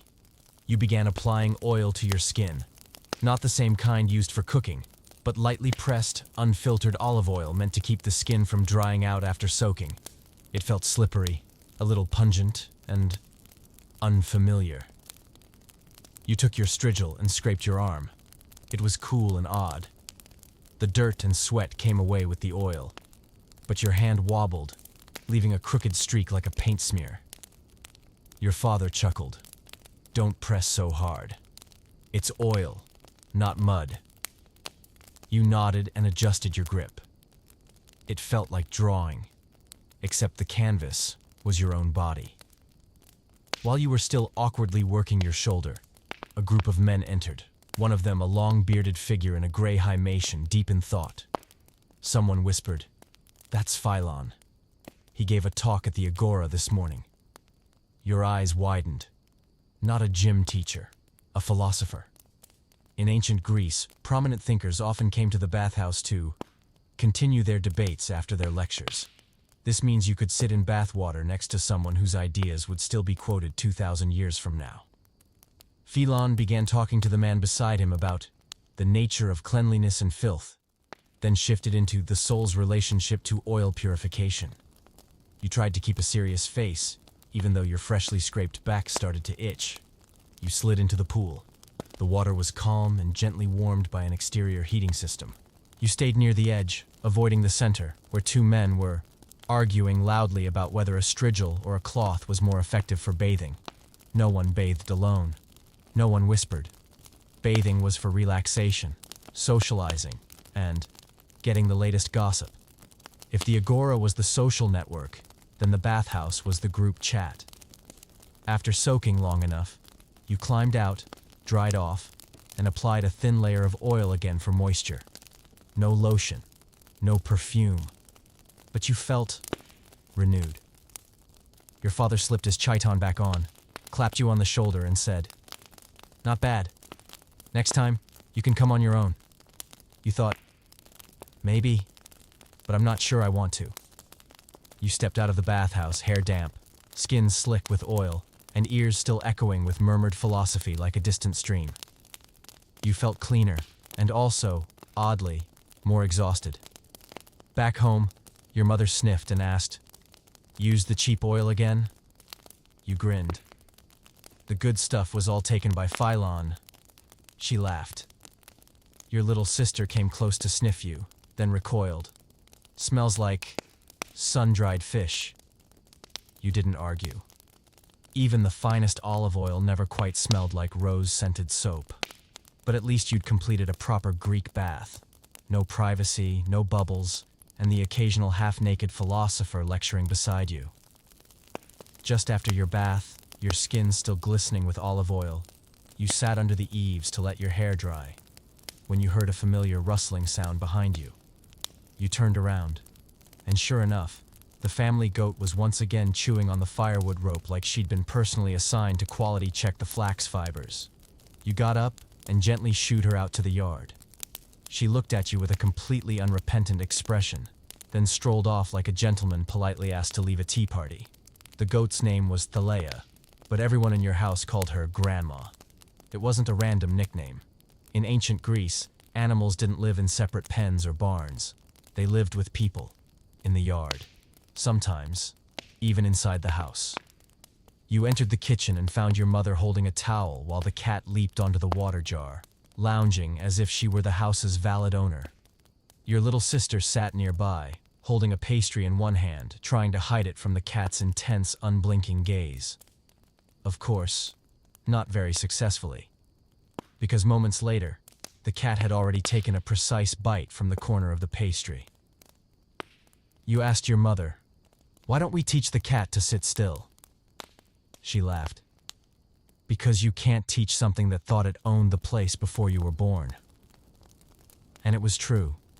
Cats in ancient Greece weren't leashed, dressed up, or tagged with jingling collars. They roamed freely, claimed their share of food, and often demanded more. But in return, they were excellent mousers, and that was the only reason anyone forgave them for jumping on the table uninvited. The chickens scratched at the dirt in the yard, occasionally shrieking if another got too close. Your family had 3 hens, 1 rooster, and 1 uncertain. They were the official alarm clocks of the household. As soon as the first light of dawn hit the hills, The rooster would crow like he had a personal sponsorship from the sun god Apollo. If you didn't get up, he'd keep going, until someone stood up and lobbed a pebble near his feet. Not to hit, just to send him hopping a few meters away. And the next morning, the cycle began again. You often suspected that Zeus created roosters purely to test human patience. In one corner of the yard was a small wooden pen, where Grandma Talea was supposed to sleep. But in reality, she wandered like a house guest with full access during the day. Sometimes she'd peek into the kitchen. Other times she'd stick her head into your room just to observe. What was she looking for? Sometimes fig leaves. Sometimes a towel you forgot to hang up. And sometimes it seemed just the right to exist wherever she pleased. Every morning, you had to tie the pantry door shut if you didn't want to see your goat dragging all the vegetables out into the middle of the yard for inspection. Once, you hung your freshly washed chiton on the line, turned away for a moment, and returned to find Thalea chewing on the hem like a gourmet delicacy. But you had to admit, she was your friend. She'd curl up by your feet whenever you sat alone in the yard. When it rained, she'd nudge under the porch roof and rest her head on your tunic like she was asking to borrow a spot to stay dry.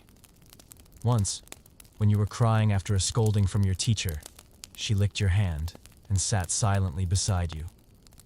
That may have been the only time someone comforted you without asking for an explanation. While tidying the yard that afternoon, you discovered a hen had laid an egg under the fig tree. You lit up, snatched it, and ran inside to show your mother. Your sister immediately tried to take it from you. The cat followed behind, hoping to score a share. Your family didn't raise many animals, so every egg was a small reward. You didn't eat it right away. Your mother saved it for the next day, maybe for soup or baking. Your father once told you, back in the day, your grandfather kept a pig inside the house all winter. It slept near the stove and knew how to open the door with its snout. You asked, "Was it clean?" He shrugged. "No. But it was warm." In ancient Greece, people didn't live separately from animals. They lived with them. Chickens, goats, dogs, cats. Each played a role. They weren't pets. They were family members who didn't speak the same language. As night fell, you sat under the eaves. The cat curled in your lap. The chickens had gone to roost, and Thalea had wandered back to her pen on her own, the rope still lying loose on the ground. You thought, no one needs to train the animals like soldiers here. Just live together long enough, and everyone figures out what needs doing. And as you watch the cat stretch, the chickens tuck their heads under their wings, and Thalea breathed softly in the dark. You realized you weren't alone. In ancient Greece, even if you didn't have classmates or best friends, you always had a goat ready to chew your tunic because it matched her taste. As dusk settled and the heat of the day finally began to lift, you lounged beneath the eaves, legs stretched out across the step, with the family cat curled up in your lap like a heavy, perfectly warm ball of fur. The smell of smoke from the kitchen still lingered in the air, and in the distance, the chickens had gone quiet, giving way to the steady chirping of crickets in the bushes behind the house. This was a special time of day. When all the work was done, the sun had just dipped beyond the hills, yet it wasn't quite time for bed. The Greeks had a name for this moment, a gentle pause. It is a time for doing nothing, except one thing, enjoying yourself. No TV, no phones. There are no streaming platforms. But still, there are plenty of ways to pass the time before sleep. After tidying up the yard tonight, your father brought down a small wooden box from the kitchen loft. Inside was a game of petting, an ancient board game with square grids like chess but with more straightforward rules. The goal was to trap your opponent's pieces between your own. You and your little sister sat across each other, eyes locked on the board. Your mother sat nearby, knitting wool and offering commentary that was biased in your favor, even though she pretended to be neutral. The cat, naturally, didn't understand the rules, but was highly invested in every piece you picked up. At one point she swatted at a black piece, knocking it off course, and your sister shouted, "Doesn't count, the cat cheated." Your father just laughed. Around here, the cat is part of the game. When the game ended, and yes, you lost, the family gathered around the flickering oil lamp. Its soft golden light danced on the walls, casting wobbly shadows that looked like silent guests sitting among you. This was story time. Your mother began with a familiar tale about Hermes stealing Apollo's cattle. Her voice was calm and steady, like a poem passed down through generations. You'd heard the story before, but still laughed at the part where Hermes tricked Apollo by walking backward in the sand to confuse the trail. Your sister asked for another story, this time about Medusa and Perseus, with a few improvised plot twists thrown in for dramatic flair. Each time she got a god's name wrong, your father corrected her in an overly serious tone, making the rest of you giggle uncontrollably. After the stories, you pulled a small piece of wood from your pouch and began carving.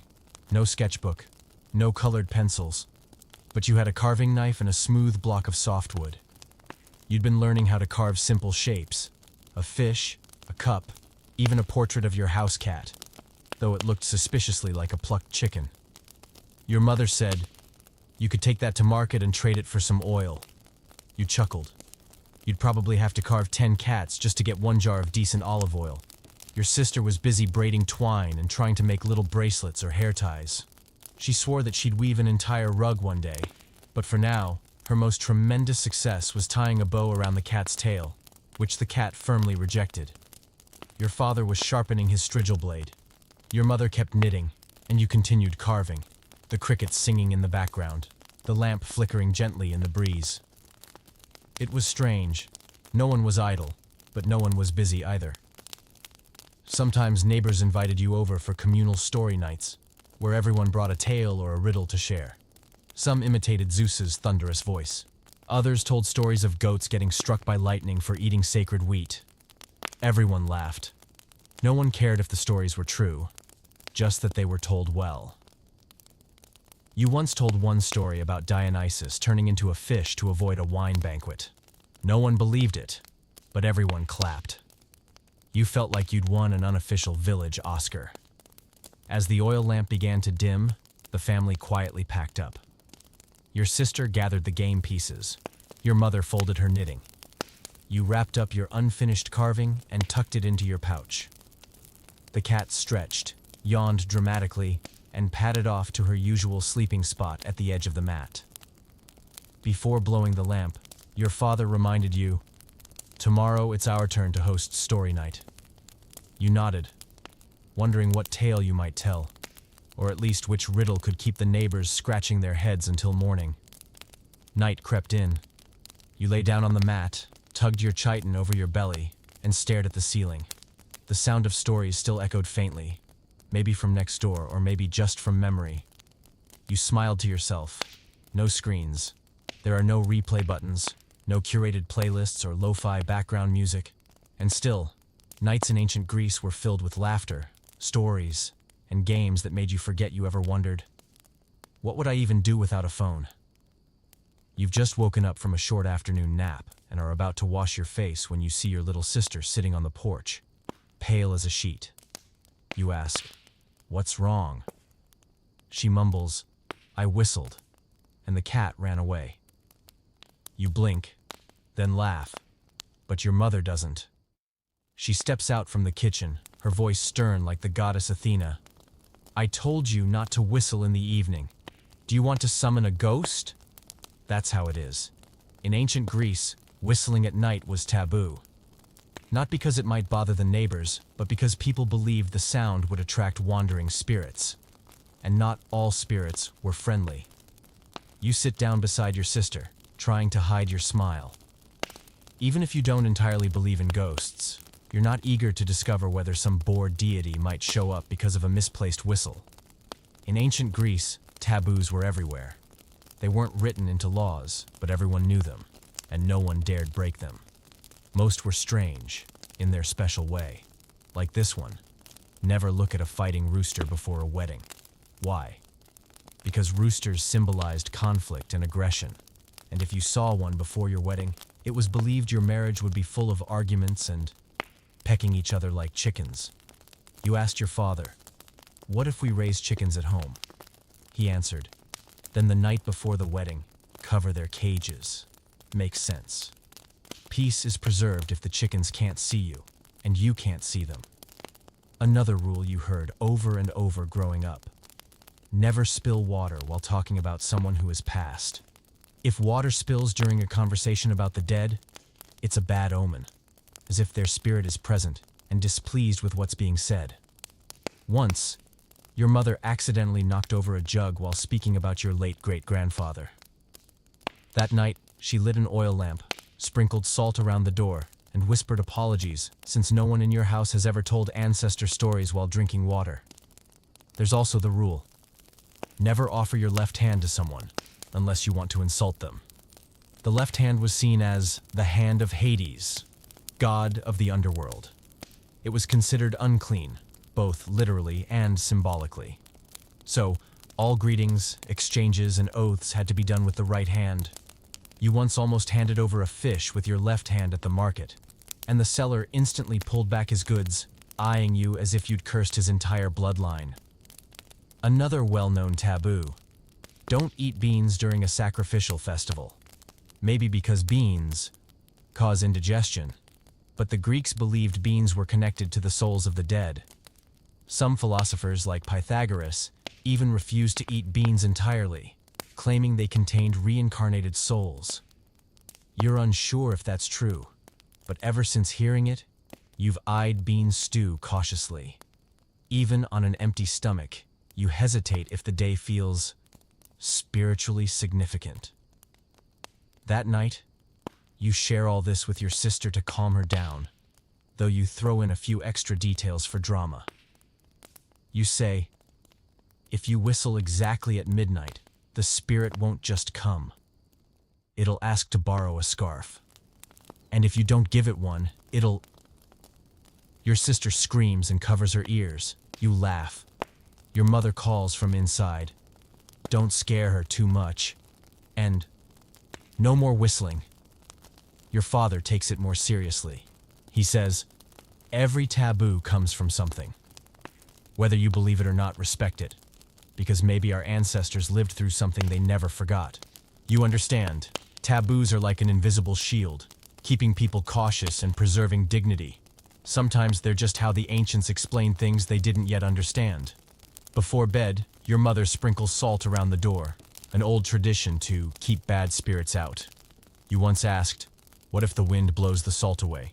She said, then it'll blow the spirits away with it. You nodded, strangely convinced. That night, you lie down on a straw mat, cheating over your stomach, with the cat curled at your feet. You don't dare whistle, even though there's a catchy tune stuck in your head. You also avoid looking at the chicken coop, in case one decides to crow early. You exhale softly. Maybe the ancients were superstitious. Perhaps they were scared of nonsense. But something feels strangely comforting in knowing that you've never felt more at peace beneath red-tiled roofs, beside flickering oil lamps, among whispers of gods and ghosts. Because sometimes, a little fear helps you live more carefully and sleep more soundly. This morning, you woke up, barely had time to rub your eyes when your mother called out loudly, there's a small festival at the Temple of Athena today. Dress properly.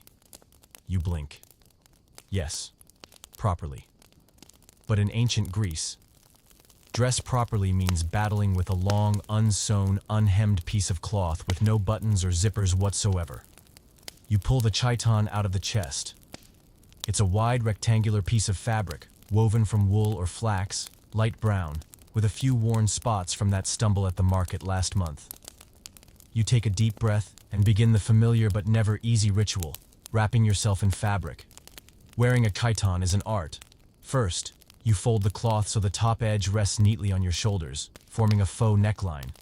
Then, you pin the edges together with a fibula, a clasp made of bronze or bone. If you pin it crookedly, you'll look like you're wearing a slanted skirt. Next, you thread a belt around your waist and tie it gently, but skillfully. Too loose, your chiton will fall like a curtain that's lost its tie. Too tight, and even breathing turns into a workout. Finally, you fold down the top portion to create pleats for modesty and style. Your mother says, People judge whether you know how to dress just by your folds. You think to yourself, everyone gets judged, even by how they fold the fabric. Your sister is wearing a peplos, the women's version, made from a heavier cloth and folded deeper to cover the chest. Your mother is helping her pin it while you're spinning in place, trying to adjust your belt so it doesn't sit crooked. You hear your father calling from the courtyard. Are you done yet? The ceremony's starting. You want to reply, I'm wrestling with philosophical fashion. But you know if you say that, your mother will adjust your belt again, costing you another 10 minutes. You place a simple olive wreath on your head. The fresh leaves smell cool and clean, easing the stuffiness of the cloth wrapping your body. Then you slip on a pair of sandals made from hemp rope, the only part of the outfit that doesn't feel like walking around in bed sheets. But wait, one last step. Checking the pins. You once saw a friend lose his fibula in the middle of the agora. His chiton slipped off one side and he had to run while holding his clothes, chased by laughter. You tug the pins slightly. Firm, not wobbly. You exhale in relief. Ancient Greek clothing may have been simple in structure, but the technique was anything but. No one had a wardrobe. You had just a few sets, one for daily wear, one for festivals, and one nearly torn but kept for heavy labor. No one did laundry daily. Chitons were worn repeatedly unless stained with oil, dust, or goat. And since the fabric was stiff to make and time-consuming to weave, each outfit was treated like a treasure. You once thought, it's just cloth, but it was a whole process. Your mother wove it on a wooden loom, dried the wool, dyed it with plants, and left it hanging for days. When the fabric was ready, she hemmed it by hand, trimming each thread one by one. A single chiton could take an entire month to complete. So every time you put it on, you're not just wrapping cloth around your body. You're wearing your family's labor and care. The festival at the Temple of Athena proceeds as usual. People gather, offer incense, sing, and tell stories of the gods. Everyone wears chiton, or peplos. A few wealthy folks don himation, a cloak dyed in indigo or earthy reds. But most, like you, wear neutral-colored chitons, rope belts, and humble sandals. In the glow of the setting sun, the whole plaza becomes a sea of cloth swaying gently in the breeze. Not flashy, not fancy, but strangely harmonious. And in that moment you feel in place. After the ceremony, your family heads home. On the way, you spot a boy whose chiton is blown above the knee by the wind, face red as fired clay. The adults chuckle softly. No one mocks. Your mother murmurs, still young, hasn't learned to fold it tight yet. You glance at your belt and silently thank yourself for not rushing this morning. Back home, you remove the wreath, unpin the fibula, and carefully fold your chiton. Each fold is suspenseful. Handle gently, and do not break the pin. Each wash is a silent prayer. Don't tear the embroidery. You place it back into the wooden chest, cover it with an old cloth, and sigh in relief. Mission accomplished. You lie on your mat, pulling a light blanket over you. In the dark, you think about that simple piece of fabric. No buttons, no zippers, no sharp tailoring, and how it's endured for thousands of years, remembered by the world as a symbol of elegance. Just a piece of cloth. And yet, to wear it properly, nearly impossible. You had just taken off your ceremonial chiton. You folded it carefully like a seasoned origami master when your father stepped in from the yard, holding 2 clay jars, speaking in a tone as steady as if he'd just finished reciting an inscription. Go fetch water. That's right. In ancient Greece, water didn't flow from a tap. No sinks, filters, or convenient plastic pipes. Every drop you used came from ceramic jugs, bigger than your fear of a hot summer day. You picked up the more miniature jug, a hydria with 3 handles for easier carrying, and headed to the well with your father. The well stood at the edge of the village, near the agora, a familiar spot for everyone. It wasn't just a water source. It was a news hub, a meeting place, and sometimes an unofficial debate stage. The well was deep, the water clear, but you had to wait your turn. You stood behind an old woman telling how her grandchild dropped a cake into the well last week, and ahead of an old man grumbling that young people don't know how to conserve a single drop like we did during wartime. When it was your turn, you lowered the wooden bucket on a hemp rope, listening for the satisfying plop as it hit the water. Then you pulled it up, hands slightly sore from the rough rope. The water splashed into the clay jar, calm, clear, and incredibly precious. Because in ancient Greece, water wasn't just for drinking. It was used to wash hands before meals, for offerings to the gods, to clean altars, water vegetables, cool down the house, and to live. On the way home, you tread carefully. The jug was heavy, and your shoulder ached, but you knew that if it slipped and shattered, your mother would have all the reason to remind you 10 times that she told you to stroll.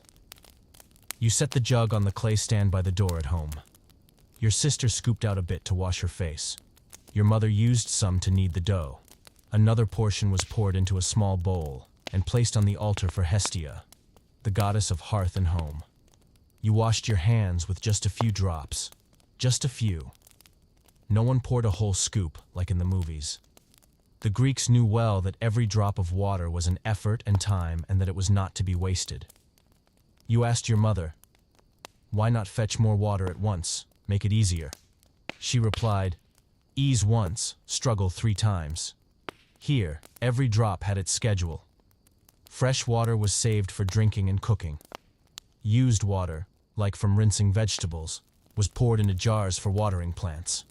If still clean, it could be used for washing feet, wiping the floor, or bathing the cat, if you were brave enough to attempt that near-impossible task.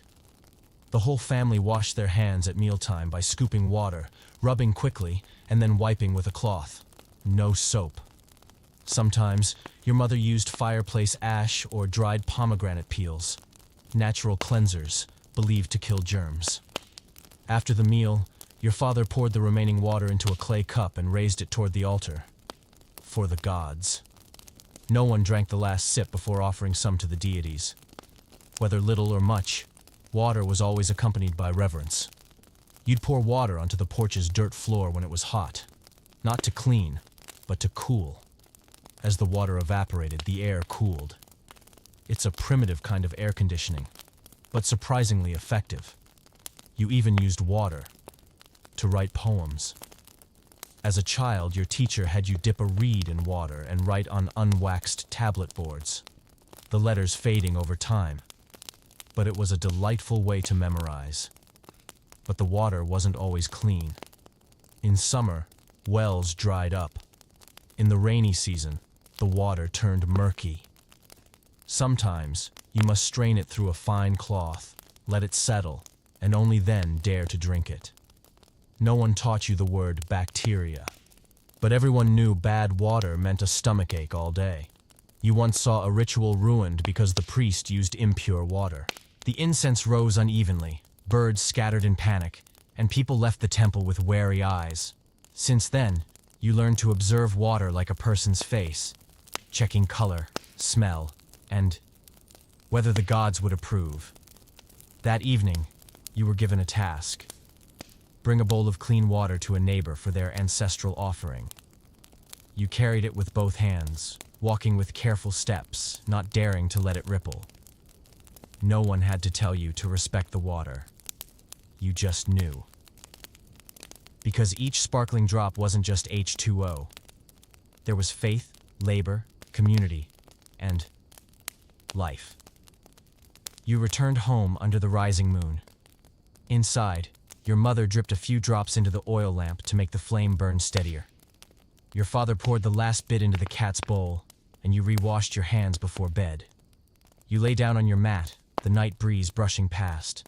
In your mind echoed the sound of water dripping into the jug, the bucket hitting the well's surface, and your mother scooping water to mix flour. And you realized, even without faucets, filters, or grand bathtubs, the ancient Greeks lived cleanly, consciously, and gratefully with every single drop they had. One gentle afternoon, while you were carving a wooden toy for the cat, your father walked over, tapped your shoulder lightly, and said, almost casually, "I think Euphemios' daughter mentioned you at the agora." You froze. At that moment, you were holding a small knife nearly carved into your finger. Mentioned what exactly? Your father shrugged. Just asked about you, maybe. Said you're good at shopping. You blushed. This is not because of embarrassment, but because a passing remark between a girl and a boy in ancient Greece meant more than 100 likes on modern social media. You started to worry. Her name was Thessa. You'd seen her selling clothes with her mother at the market corner. Black hair, sun-tanned skin, and eyes so bright they almost made you drop your fish basket. You once said hello and only got a faint smile, but ever since, you took the longer route just to pass her stall accidentally. Now she's mentioned you. And you know, every interaction from here on won't be just a trip to the market anymore. That evening, as your family sat around the oil lamp, your mother suddenly asked, "Going to the Agora tomorrow? Or should I go instead?" You looked up, slightly panicked. "I'll go. I need to replace my hemp cord." Your mother looked at you like you just delivered a classic line. Your sister laughed, and your father nodded slowly. Cord replacement, huh? The next morning, you wore your neatest chiton, chose the least worn sandals. Okay, the straps were only slightly peeling. And carefully tied your belt. You brought a small pouch of baked cakes, a few soft hemp cords, and a bowl of diluted honey. You didn't dare head straight to the fabric stall. You wandered, pretending to pick vegetables, sampling pastries, and eventually reached her booth. Thessa was arranging cloth, her hands moving quickly. She glanced at you. Quick, but real. "Hello," you said, trying to keep your voice steady. "Hello. What are you trading today?" she asked, not smiling, but her voice had a faint lilt. You took out the honey and held it up. "This is the best from our home." She nodded. "Our cloth is the softest in the Agora. A trade." But everyone knew. This was just the opening move. In ancient Greece, dating wasn't what you'd expect. No roses, pre-planned cafes, or morning texts.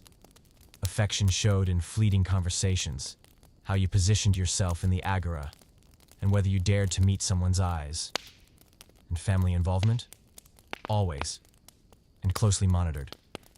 When you returned home, you hadn't even said a word when your mother asked, "Was the fabric soft today?" You stammered, "Very soft. And the color was nice." Your father chimed in, "What color?" "You." "The same as the dress she was wearing." Everyone laughed. Your sister sighed. "It's happening." A few days later, your mother brought you to Euphemios's house, a coincidental visit on a minor holiday.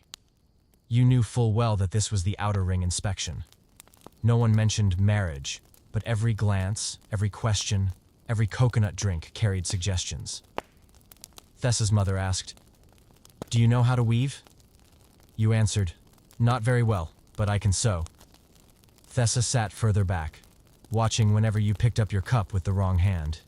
You were sweating through your back, but still sat upright, smiled gently, and sipped your tea slowly. That's Greek-style courtship. No hand-holding, no private strolls. But with each accidental encounter in the Agora, the space between you both shrank. A subtle nod, a question about your goat, a glance when you buy pastries from her favorite stall, all tiny verses in a quiet love song. One day, your mother handed you a small cake. "She sent this," she said. "You didn't ask who. You didn't say anything. You took it, ate it bit by bit, and knew this was the quietest, sweetest love confession you'd ever receive." You lay down on your mat, eyes closed, heart still fluttering with thoughts. Will she go to the market tomorrow? Should I bring the new woven cord? Are my parents secretly preparing a dowry? The night breeze passed through. Your cat jumped beside you, clawing your tunic like it said, "Sleep. Ancient love needs time." You smiled. No texts, no social media. But if you see her again tomorrow, her eyes will say everything you need to know. Early in the morning, just as sunlight slipped through the edge of the tiled roof, your father tapped the wooden post beside your bed and said, Today you're coming with me to the carpentry workshop. You rubbed your eyes, pulled your chiton over your shoulder, and sighed softly. Not out of surprise, but because you knew you didn't choose a job in ancient Greece. The job chose you. Or more precisely, your parents chose. The gods nodded, and that was that. You did it. Your family had been carpenters for 3 generations. Your grandfather once built an altar for the temple of Athena. Your father repaired chariots for the whole village. And you? You'd only learned to see in a straight line and swing a hammer without hitting your foot. You followed your father to the workshop, just a corner of the courtyard, with a thatched roof, a pile of wood, axes, planes, chisels, and a stool missing 1 leg. Still waiting for repairs since last winter. You rolled your sleeves, hiked up your tunic, and started your day. No clocks marked the hours. There are no shifts to end, no labor contracts. But you knew. Every day was a silent test of endurance. Your father handed you a plank of oak. "Make it smooth," he said. You began to plan it. Long, steady strokes. Sawdust rose, scented with sun and sweat. Every scrape was a breath of growing up. In ancient Greece, professions passed from one generation to the next. If your father was a potter, chances were you'd be a potter too. If your mother wove, you'd learn to work a loom before you were tall enough to see over the yarn table. There were no trade schools. Your teacher was your household. No diplomas, but every callus on your hand was a living certificate. You once wished to be a painter, like those who painted on the ceramic vases in the agora. They wore 1-shouldered chitons, always carried a charcoal stylus, and had dreamy expressions. But your father said, "Painters eat when someone orders a vase. Carpenters eat when a chair breaks." You had to admit that he had a point. Sometimes you were sent to deliver finished goods, a chair, a low table, a door frame. People paid in bread, hemp rope, or thanks, and a promise of, "I'll call you again next time." No one got upset. No one rushed. In the village, everyone needed everyone else. You once fixed the handle of a water jug for the old fish vendor, and she gave you her best dried fish the next day. You once rebuilt the barn door for the blacksmith's family, and got to eat barley soup with a chunk of goat meat. That was your salary, sometimes in food, in reputation, sometimes just in a nod and the words, "That boy has a steady hand." Every craft had its quirks. Potters were the dirtiest, covered in clay from head to toe. Blacksmiths were the bulkiest, hammering iron all day. Weavers were the most patient. One mistake and ruined an entire cloth. And carpenters like you, strong enough to saw, gentle sufficient to join, half brute force, half finesse, like a song in wood. By evening your arms were sore, but your father was still hunched over, carving a groove into a table leg. You watched him, remembering how he built your first bed. By hand, by eye, with knowledge no scroll could teach. You asked, "Did you ever want a different job?" He smiled. "Back then, I thought about being a poet, but I got used to the hammer, and couldn't put it down." You nodded. That's how it is with work. Once it's in your hands, your fate grows roots there. You wiped your hands, looking at a new scratch on your index finger. It didn't hurt much, but it was clear. 1 new mark a day. Each one a lesson.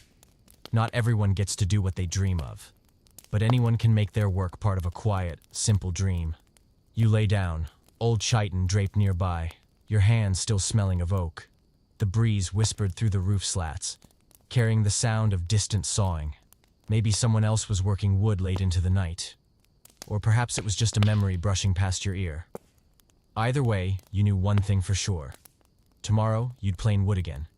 And maybe the day after, you'd finally build your first chair. That didn't wobble. You're sleeping soundly when you suddenly wake up in the middle of the night. Not because the cat stepped on your face and not because the goat is bleeding in the yard, but your throat feels like you just swallowed an unchewed olive pit. You sit up groggily, throat burning, body warm, head heavy.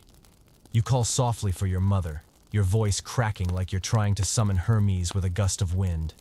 She walks in, places a hand on your forehead, and nods as if confirming something already written in the stars. You've got a fever.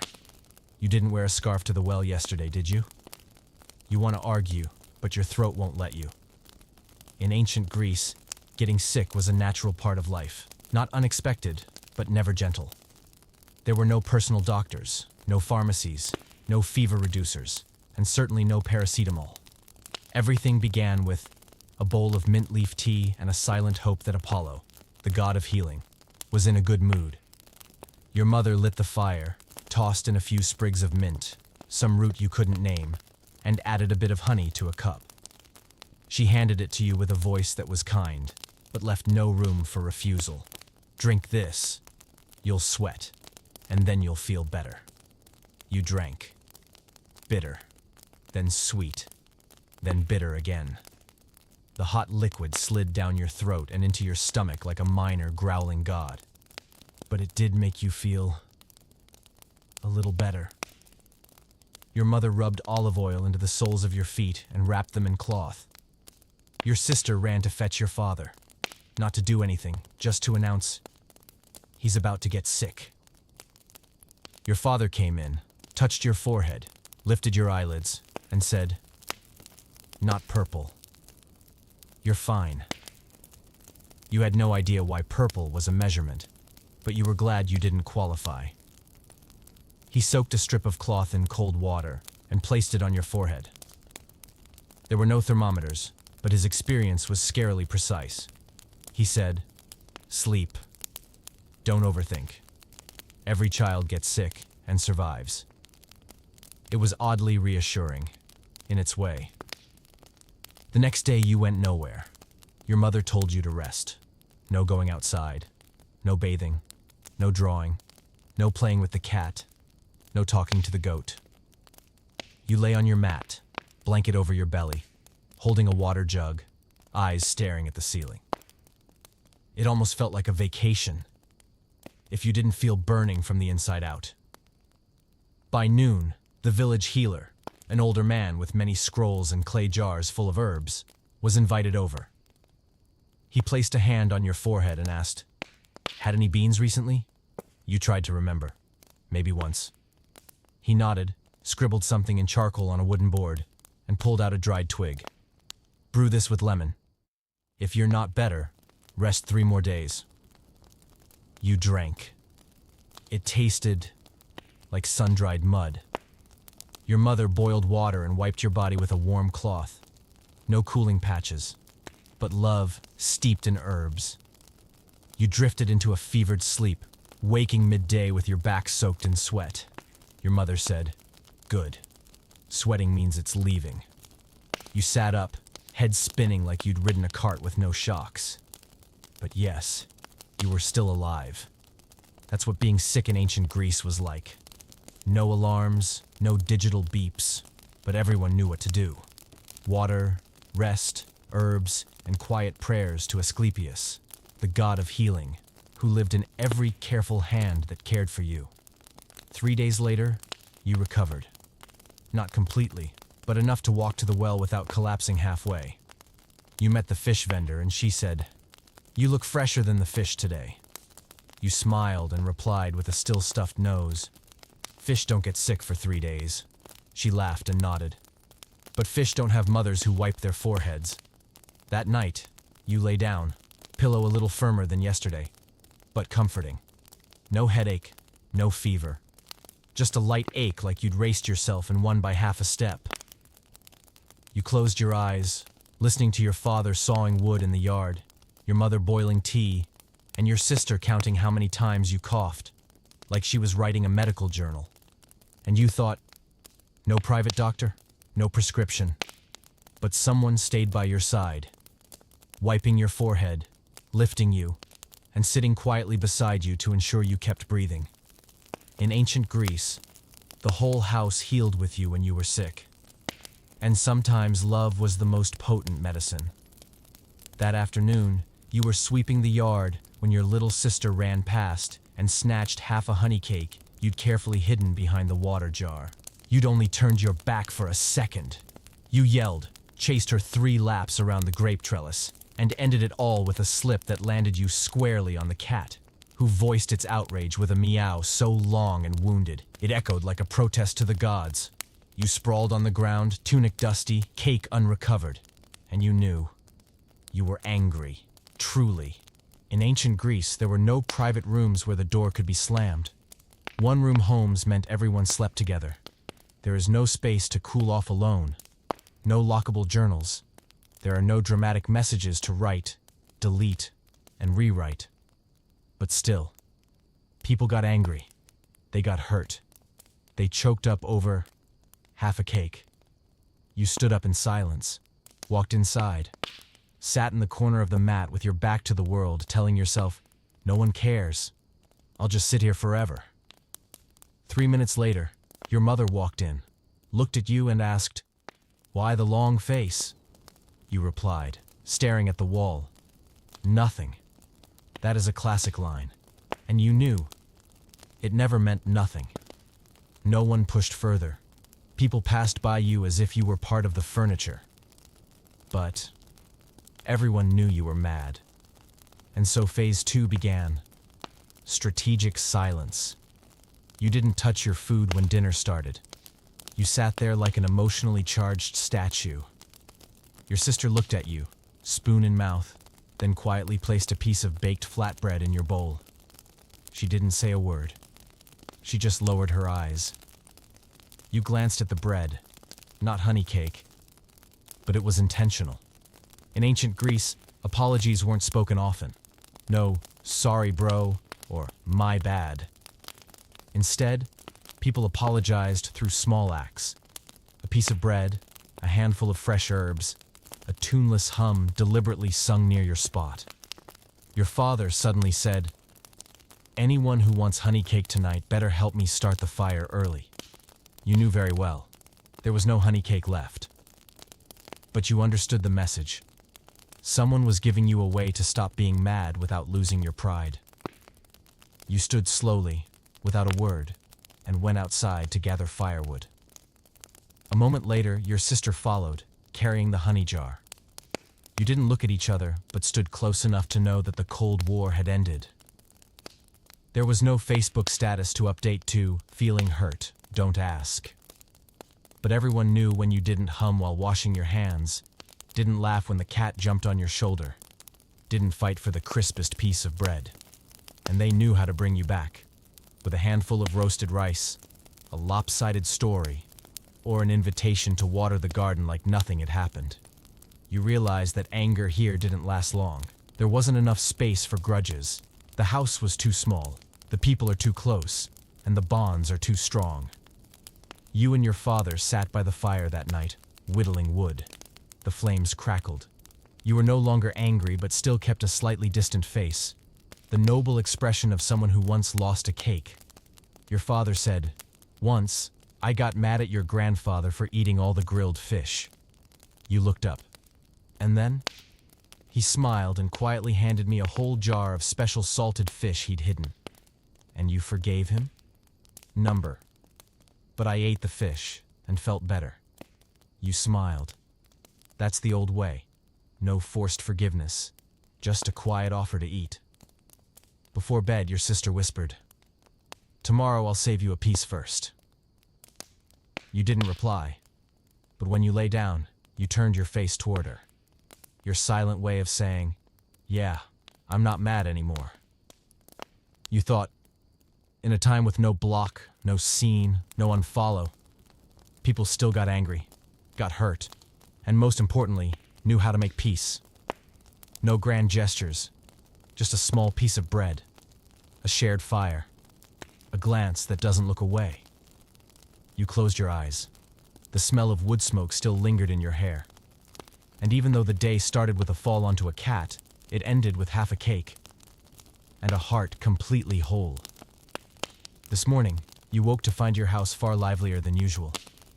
Your mother was hanging wreaths of leaves on the door, your father was hauling a wineskin into the yard, and your little sister was running around wearing a white painted walnut shell mask. Adorable, yet slightly alarming. You rubbed your eyes and asked, "What's going on today?" Your father laughed heartily. Dionysia, the festival of wine, theater, and the god Dionysus. You blinked. Ah, right. Today was the biggest celebration of the year. And if you lived in ancient Greece and didn't know what Dionysia was, it'd be like living in the woods and not knowing what a goat is. The Dionysia festival honored Dionysus, the god of wine, theater, and endless revelry. Every year, the city shut down for days. No farming, no trials. There is no arguing in the agora. Only feasts, theater, masks, and many grapes. You changed into your cleanest ceremonial chiton, the least dusty one, and followed your family to the agora. On the way, you saw the streets overflowing with people. Everyone was dressed better than usual. Some wore grapevine crowns, others had wooden masks, and a few had painted their arms and legs red like they'd just walked out of Dionysus's party. The festival began with the wine procession. A crowd carried giant jars of wine, chanting praises to Dionysus. Some danced, some pretended to be goats, and some even dressed up as literal grape clusters, tying fruit to themselves and saying nothing at all. You walked along, clutching your offering of baked cakes, trying not to step on anyone's toes. Flutes played, drums beat, and the entire agora became a living play with no stage needed. Next came your favorite part, the theater. No screens, no microphones. But the ancient Greek theater, open air, circular, and perfectly acoustic, was the sound system miracle of its time. You found a spot on the stone seating. Below, a wide stage awaited, where actors, all men, even in female roles, wore wooden masks, draped robes, and projected their voices so clearly you could hear every word from dozens of meters away. Today's play was a tragedy, the story of King Oedipus, who unknowingly killed his father and married his mother. You shivered. No special effects. There are no lighting tricks, just raw words, sunlight, and real emotion. Beside you, an older woman wiped away tears. On the other side, your father whispered to your mother. This scene hits hard every year. You weren't well versed in philosophy, but you knew this. Those stories felt real, felt human, and never got old. By late afternoon, everyone gathered at the square as the sun began to tilt. A smaller stage had been set for comedy plays, where people could laugh loudly, roll on the ground, and not be judged. Today's comedy was about a man named Menon, trying to convince his mother-in-law that his goat could talk. A beach echoed behind the curtain, and the crowd erupted as if they'd never heard a goat. You laughed too, even though you own a goat and it doesn't talk. That evening, the wine feast began. Don't picture modern parties with LED lights and DJs. A Greek wine feast meant people sat in a circle, drank diluted wine, never straight, how barbaric, and told stories, recited poetry, played word games, or dared each other to play the flute with their nose. You took small sips from a clay cup. The wine was light and fragrant with grapes and a hint of ash. Your cheeks warmed, perhaps from the wine, the atmosphere, or the fact that you were sitting near Thessa, and she was smiling. Your father raised his cup and recited a passage from Homer, earning thunderous applause. Your sister made a silly face, wore her goat mask, and mimicked an older man's voice. You just sat there, sipping slowly, listening to the laughter, thinking. Dionysus knew how to make people forget their worries. When night fell, your family walked home. Everyone's legs were tired, their clothes smudged with ash, wine stains, and cake crumbs. You collapsed onto your mat, head buzzing with laughter. You thought festivals in ancient Greece weren't just for fun. They were a time for people to reconnect. With each other, the gods, and themselves. A minor tragedy, a little comedy, a little wine, and many hearts left wide open. You closed your eyes and imagined dancing with Dionysus himself, grape wreath on your head, mask in hand, laughing as the world had shrunk to this perfect day.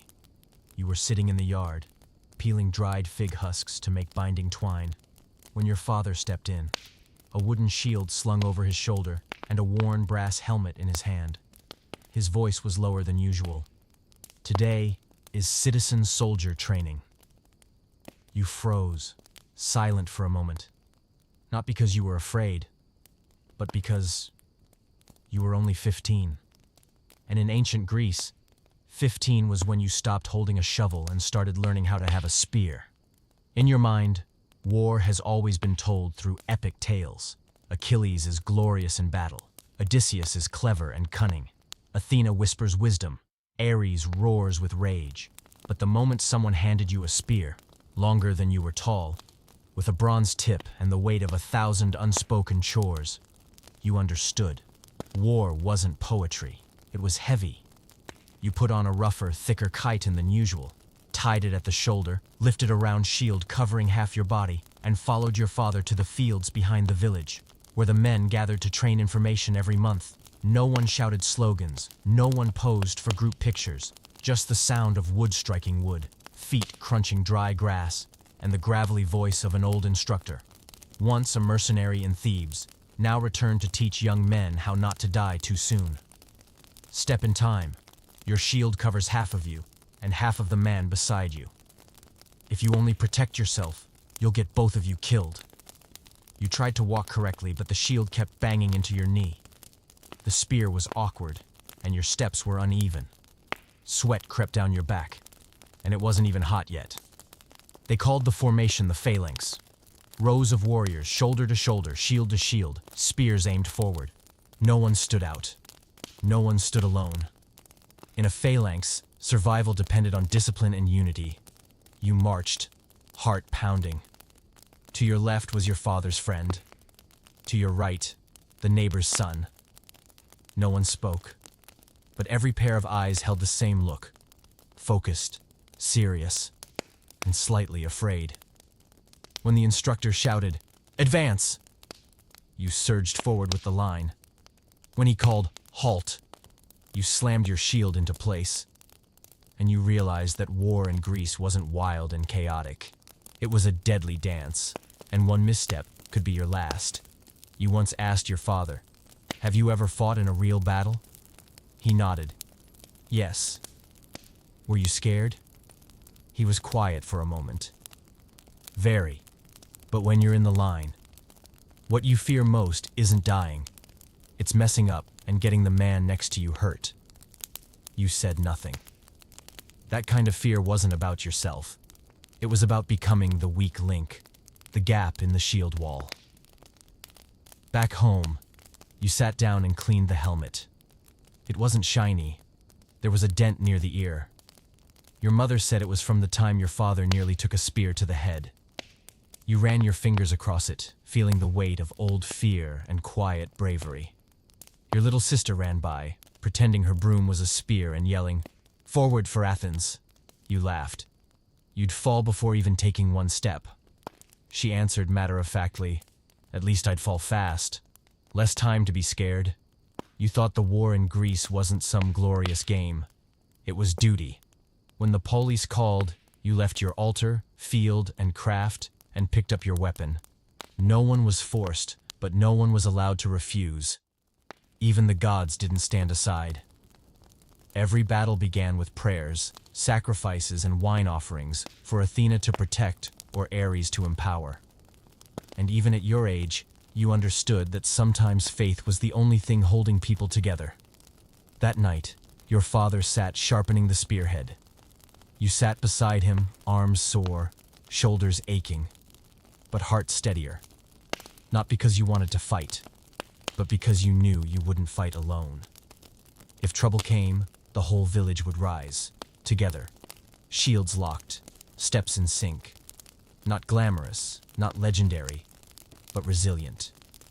You lay down on your mat, the wind whistling gently past your ear.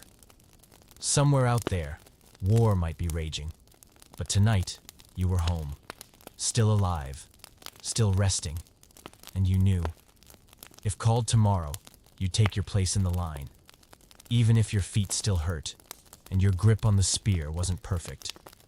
One autumn morning, just as you headed to the well, you heard the soft clinking of a clay bell from the neighbor's house. It wasn't a bell to call the cat or announce mealtime. It was the sound of mourning.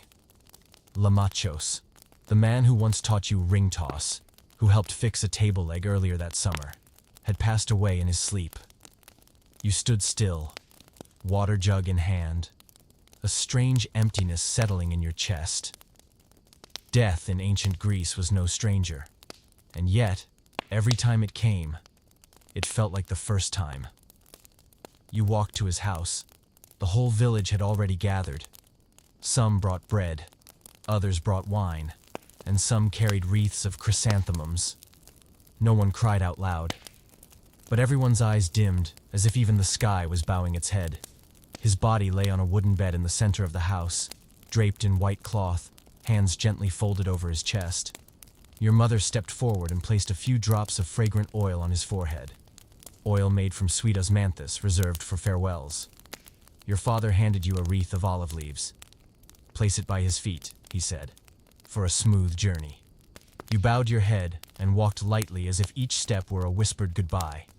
Funerals in ancient Greece weren't loud or overly sorrowful, but deeply ritualistic. Death wasn't seen as an end, but a passage into another world where the gods would welcome the soul. After the body was prepared, oil lamps were lit and kept burning all night. No one slept. Family members sat by the body, sharing old stories, each person recalling a happy memory, as if laughter could help pave the soul's road. You remembered the time Lamachos told stories of the Battle of Marathon and forgot the general's name. So he made one up. General Bushybeard. The whole village laughed till they couldn't breathe. The next morning was the procession. His body was carried on a wooden stretcher adorned with chrysanthemums, led by his eldest son bearing a torch. The slow march led to the cemetery outside the city, where white stone graves stretched like a song carved in marble. You walked along, carrying a small clay jar of diluted wine. At the grave, your father poured wine around the stone and whispered a prayer. "O Lamachos, finest ring thrower in the village, lover of honey cakes who always gave the best pieces to the children, may you go in peace." You didn't smile, but your heart felt oddly warm. The Greeks believed that after death, the soul was guided by Hermes across the river Styx into the realm of Hades. To ensure the soul didn't get lost, the living placed 2 obol coins under the tongue or over the eyes, payment for Charon, the ferryman of the underworld. You once asked, "What if someone forgets the coins?" Your father said, "Then the soul must walk, and the path is long, cold, and full of mist." Ever since you never dared to treat obols like playthings. After the burial, the people returned, but the funeral wasn't over. Lamachos's house would hang an olive branch on the door for 7 days. No singing, no festive tales, no loud cloth beating or clapping. Visitors were served plain bread and weak wine. On the 3rd day, you and your father paid your respects. His son sat quietly, carving an unfinished wooden plaque, a portrait of his father. You placed your hand gently on his shoulder, said nothing, because sometimes silence is the most incredible kindness. On the 7th day, the village gathered once more. This time, no one wore white. No one shed tears. Instead, there was soft lyre music, a warm bowl of soup, and a poem. His granddaughter read aloud, voice steady. "Grandfather, there'll be fewer honey cakes now. The courtyard will no longer echo late-night sawing. But I know, every breeze that brushes the porch is one of your stories told again." No one spoke. Then, someone began to clap. You lay on your mat that night, staring up at the night sky. The wind whispered through the roof, soft as a farewell. You didn't feel as sad as you did that morning. Instead, you felt grateful. I am thankful to have known Lamachos. I am thankful to have heard his stories. Because in ancient Greece, death didn't erase a person. It simply turned them into a new chapter in the community's memory. You closed your eyes and saw a small boat drifting across a dark river. A man wearing a chrysanthemum wreath sat inside, holding his ring toss set, humming softly. And you smiled, because you knew he wasn't traveling alone. You wake as the morning sun casts soft golden light through the small window, its rays filtering through the grape trellis outside, leaving a delicate lattice pattern on the earthen wall.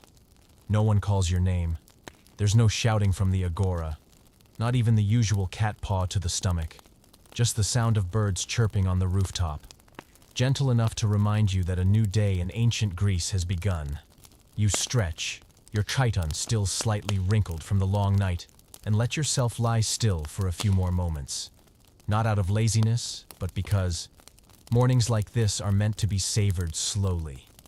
The scent of barley soup drifts in from the kitchen with a thin trail of smoke. Your mother has been up for a while. While you were still half dreaming, she was probably stoking the fire, rinsing grain, chopping greens, and lighting the hearth, all in the rhythm of steady, quiet breaths. You wash your face with water scooped from the jug by the door. It's cold, but pleasantly so. Afterward, you glance at yourself in the polished bronze basin, hair tousled, cheeks puffy with sleep, and a faint memory of a dream where you rode a goat in search of honey cakes. Hard to say for sure. Your little sister is sitting in the yard, folding an unfinished piece of embroidery. She hums a tune that probably only exists inside her head. The cat, meanwhile, seems to be guarding the water jar like a palace sentinel. You smile and sit down beside your mother. She places a steaming bowl of soup before you. Soft barley, finely chopped wild greens, a touch of olive oil. No meat, no fancy spices, but warm from your fingertips to your soul. You blow gently on it and eat slowly, spoonful by spoonful. No school bell, no schedule. Just you, the soup, and a long day ahead waiting to unfold. Your father arrives from the fields with a bundle of fragrant grass. He sets it by the kitchen wall and brushes off his tunic. The air is cool, but the sunlight is golden, warm as honey on his shoulders. He says, "Nothing urgent today. Maybe we fix the back fence." You nod. You might help your mother beat the rugs later or finish carving that bit of wood from the other day. But that's for later. After the soup, after the quiet of this morning. In ancient Greece, mornings didn't begin with alarms, but everyone rose early. Not out of urgency, but because early was when the world felt gentler and everything seemed easier to start. You take a stroll around the yard. The fig tree is bearing small fruit. The hen clucks quietly in the coop. Perhaps she just laid an egg. You bend down to check, and sure enough, it is still warm, like it came from an oven. You smile and bring it inside, a small gift from the day's beginning. Your mother says, "The first egg of the day is lucky," and you think, surely, this day will be good. After breakfast, your sister invents a game. Folding tiny boats out of fig leaves. You sit beside her, folding your own. Soon, 5 leaf boats are floating in a basin of water. The cat watches them, clearly torn between curiosity and skepticism. You lean back against the wooden pillar on the porch and close your eyes. The breeze brushes your skin like a mother's hand, and you realize that peace doesn't require much. Just a quiet morning, a simple bowl of soup, and the people you love within reach. You remember something Lamachos once said, "Any day that starts with barley soup is a day that can't go wrong." Today you believe it. Maybe it'll rain this afternoon. Perhaps the goat will chew through the laundry line again. Maybe you'll trip over the cat napping in the doorway. But for now, everything feels right. Before heading out to help your father with the fence, you glance back at your home. The rugs sunning on the line, clothespins swaying, and a few flower petals scattered on the stone path. Nothing grand, nothing extravagant, but undeniably yours. You take a breath, the scent of sunlight, earth, and a trace of honey bread still lingering in the breeze. You know, in ancient Greece, people didn't live fast. Each morning was a gentle greeting, not loud, not rushed. Just a warm glance, a soft hand, and a bowl of soup made with love. You close your eyes briefly as if to capture this moment forever. And you think, if every day began like this, maybe you'd live longer than just one day. Before the sun had even risen past the distant hills this morning, you woke earlier than usual, not to fetch water, not to sweep the yard, not even to snatch the first honey cake from the kitchen, but because today is your last day here. You're not leaving. It's just that this dream is about to end. You sit up and look around the house, which has become familiar. The wooden post still bears the cat's claw marks. Outside, the old goat, Grandma, as everyone calls her, is chewing fig leaves, as if nothing has changed. Your sister is still asleep, hair tangled, her arms wrapped around an unfinished embroidery frame. Your mother is likely tending the fire. Your father, probably out in the field already, or sipping a drop of morning wine to jog the memory, as he says. You put on your chiton, one last time, at least in this journey. The belt sits slightly crooked, but you don't fix it, because you've learned that not everything needs to be perfect.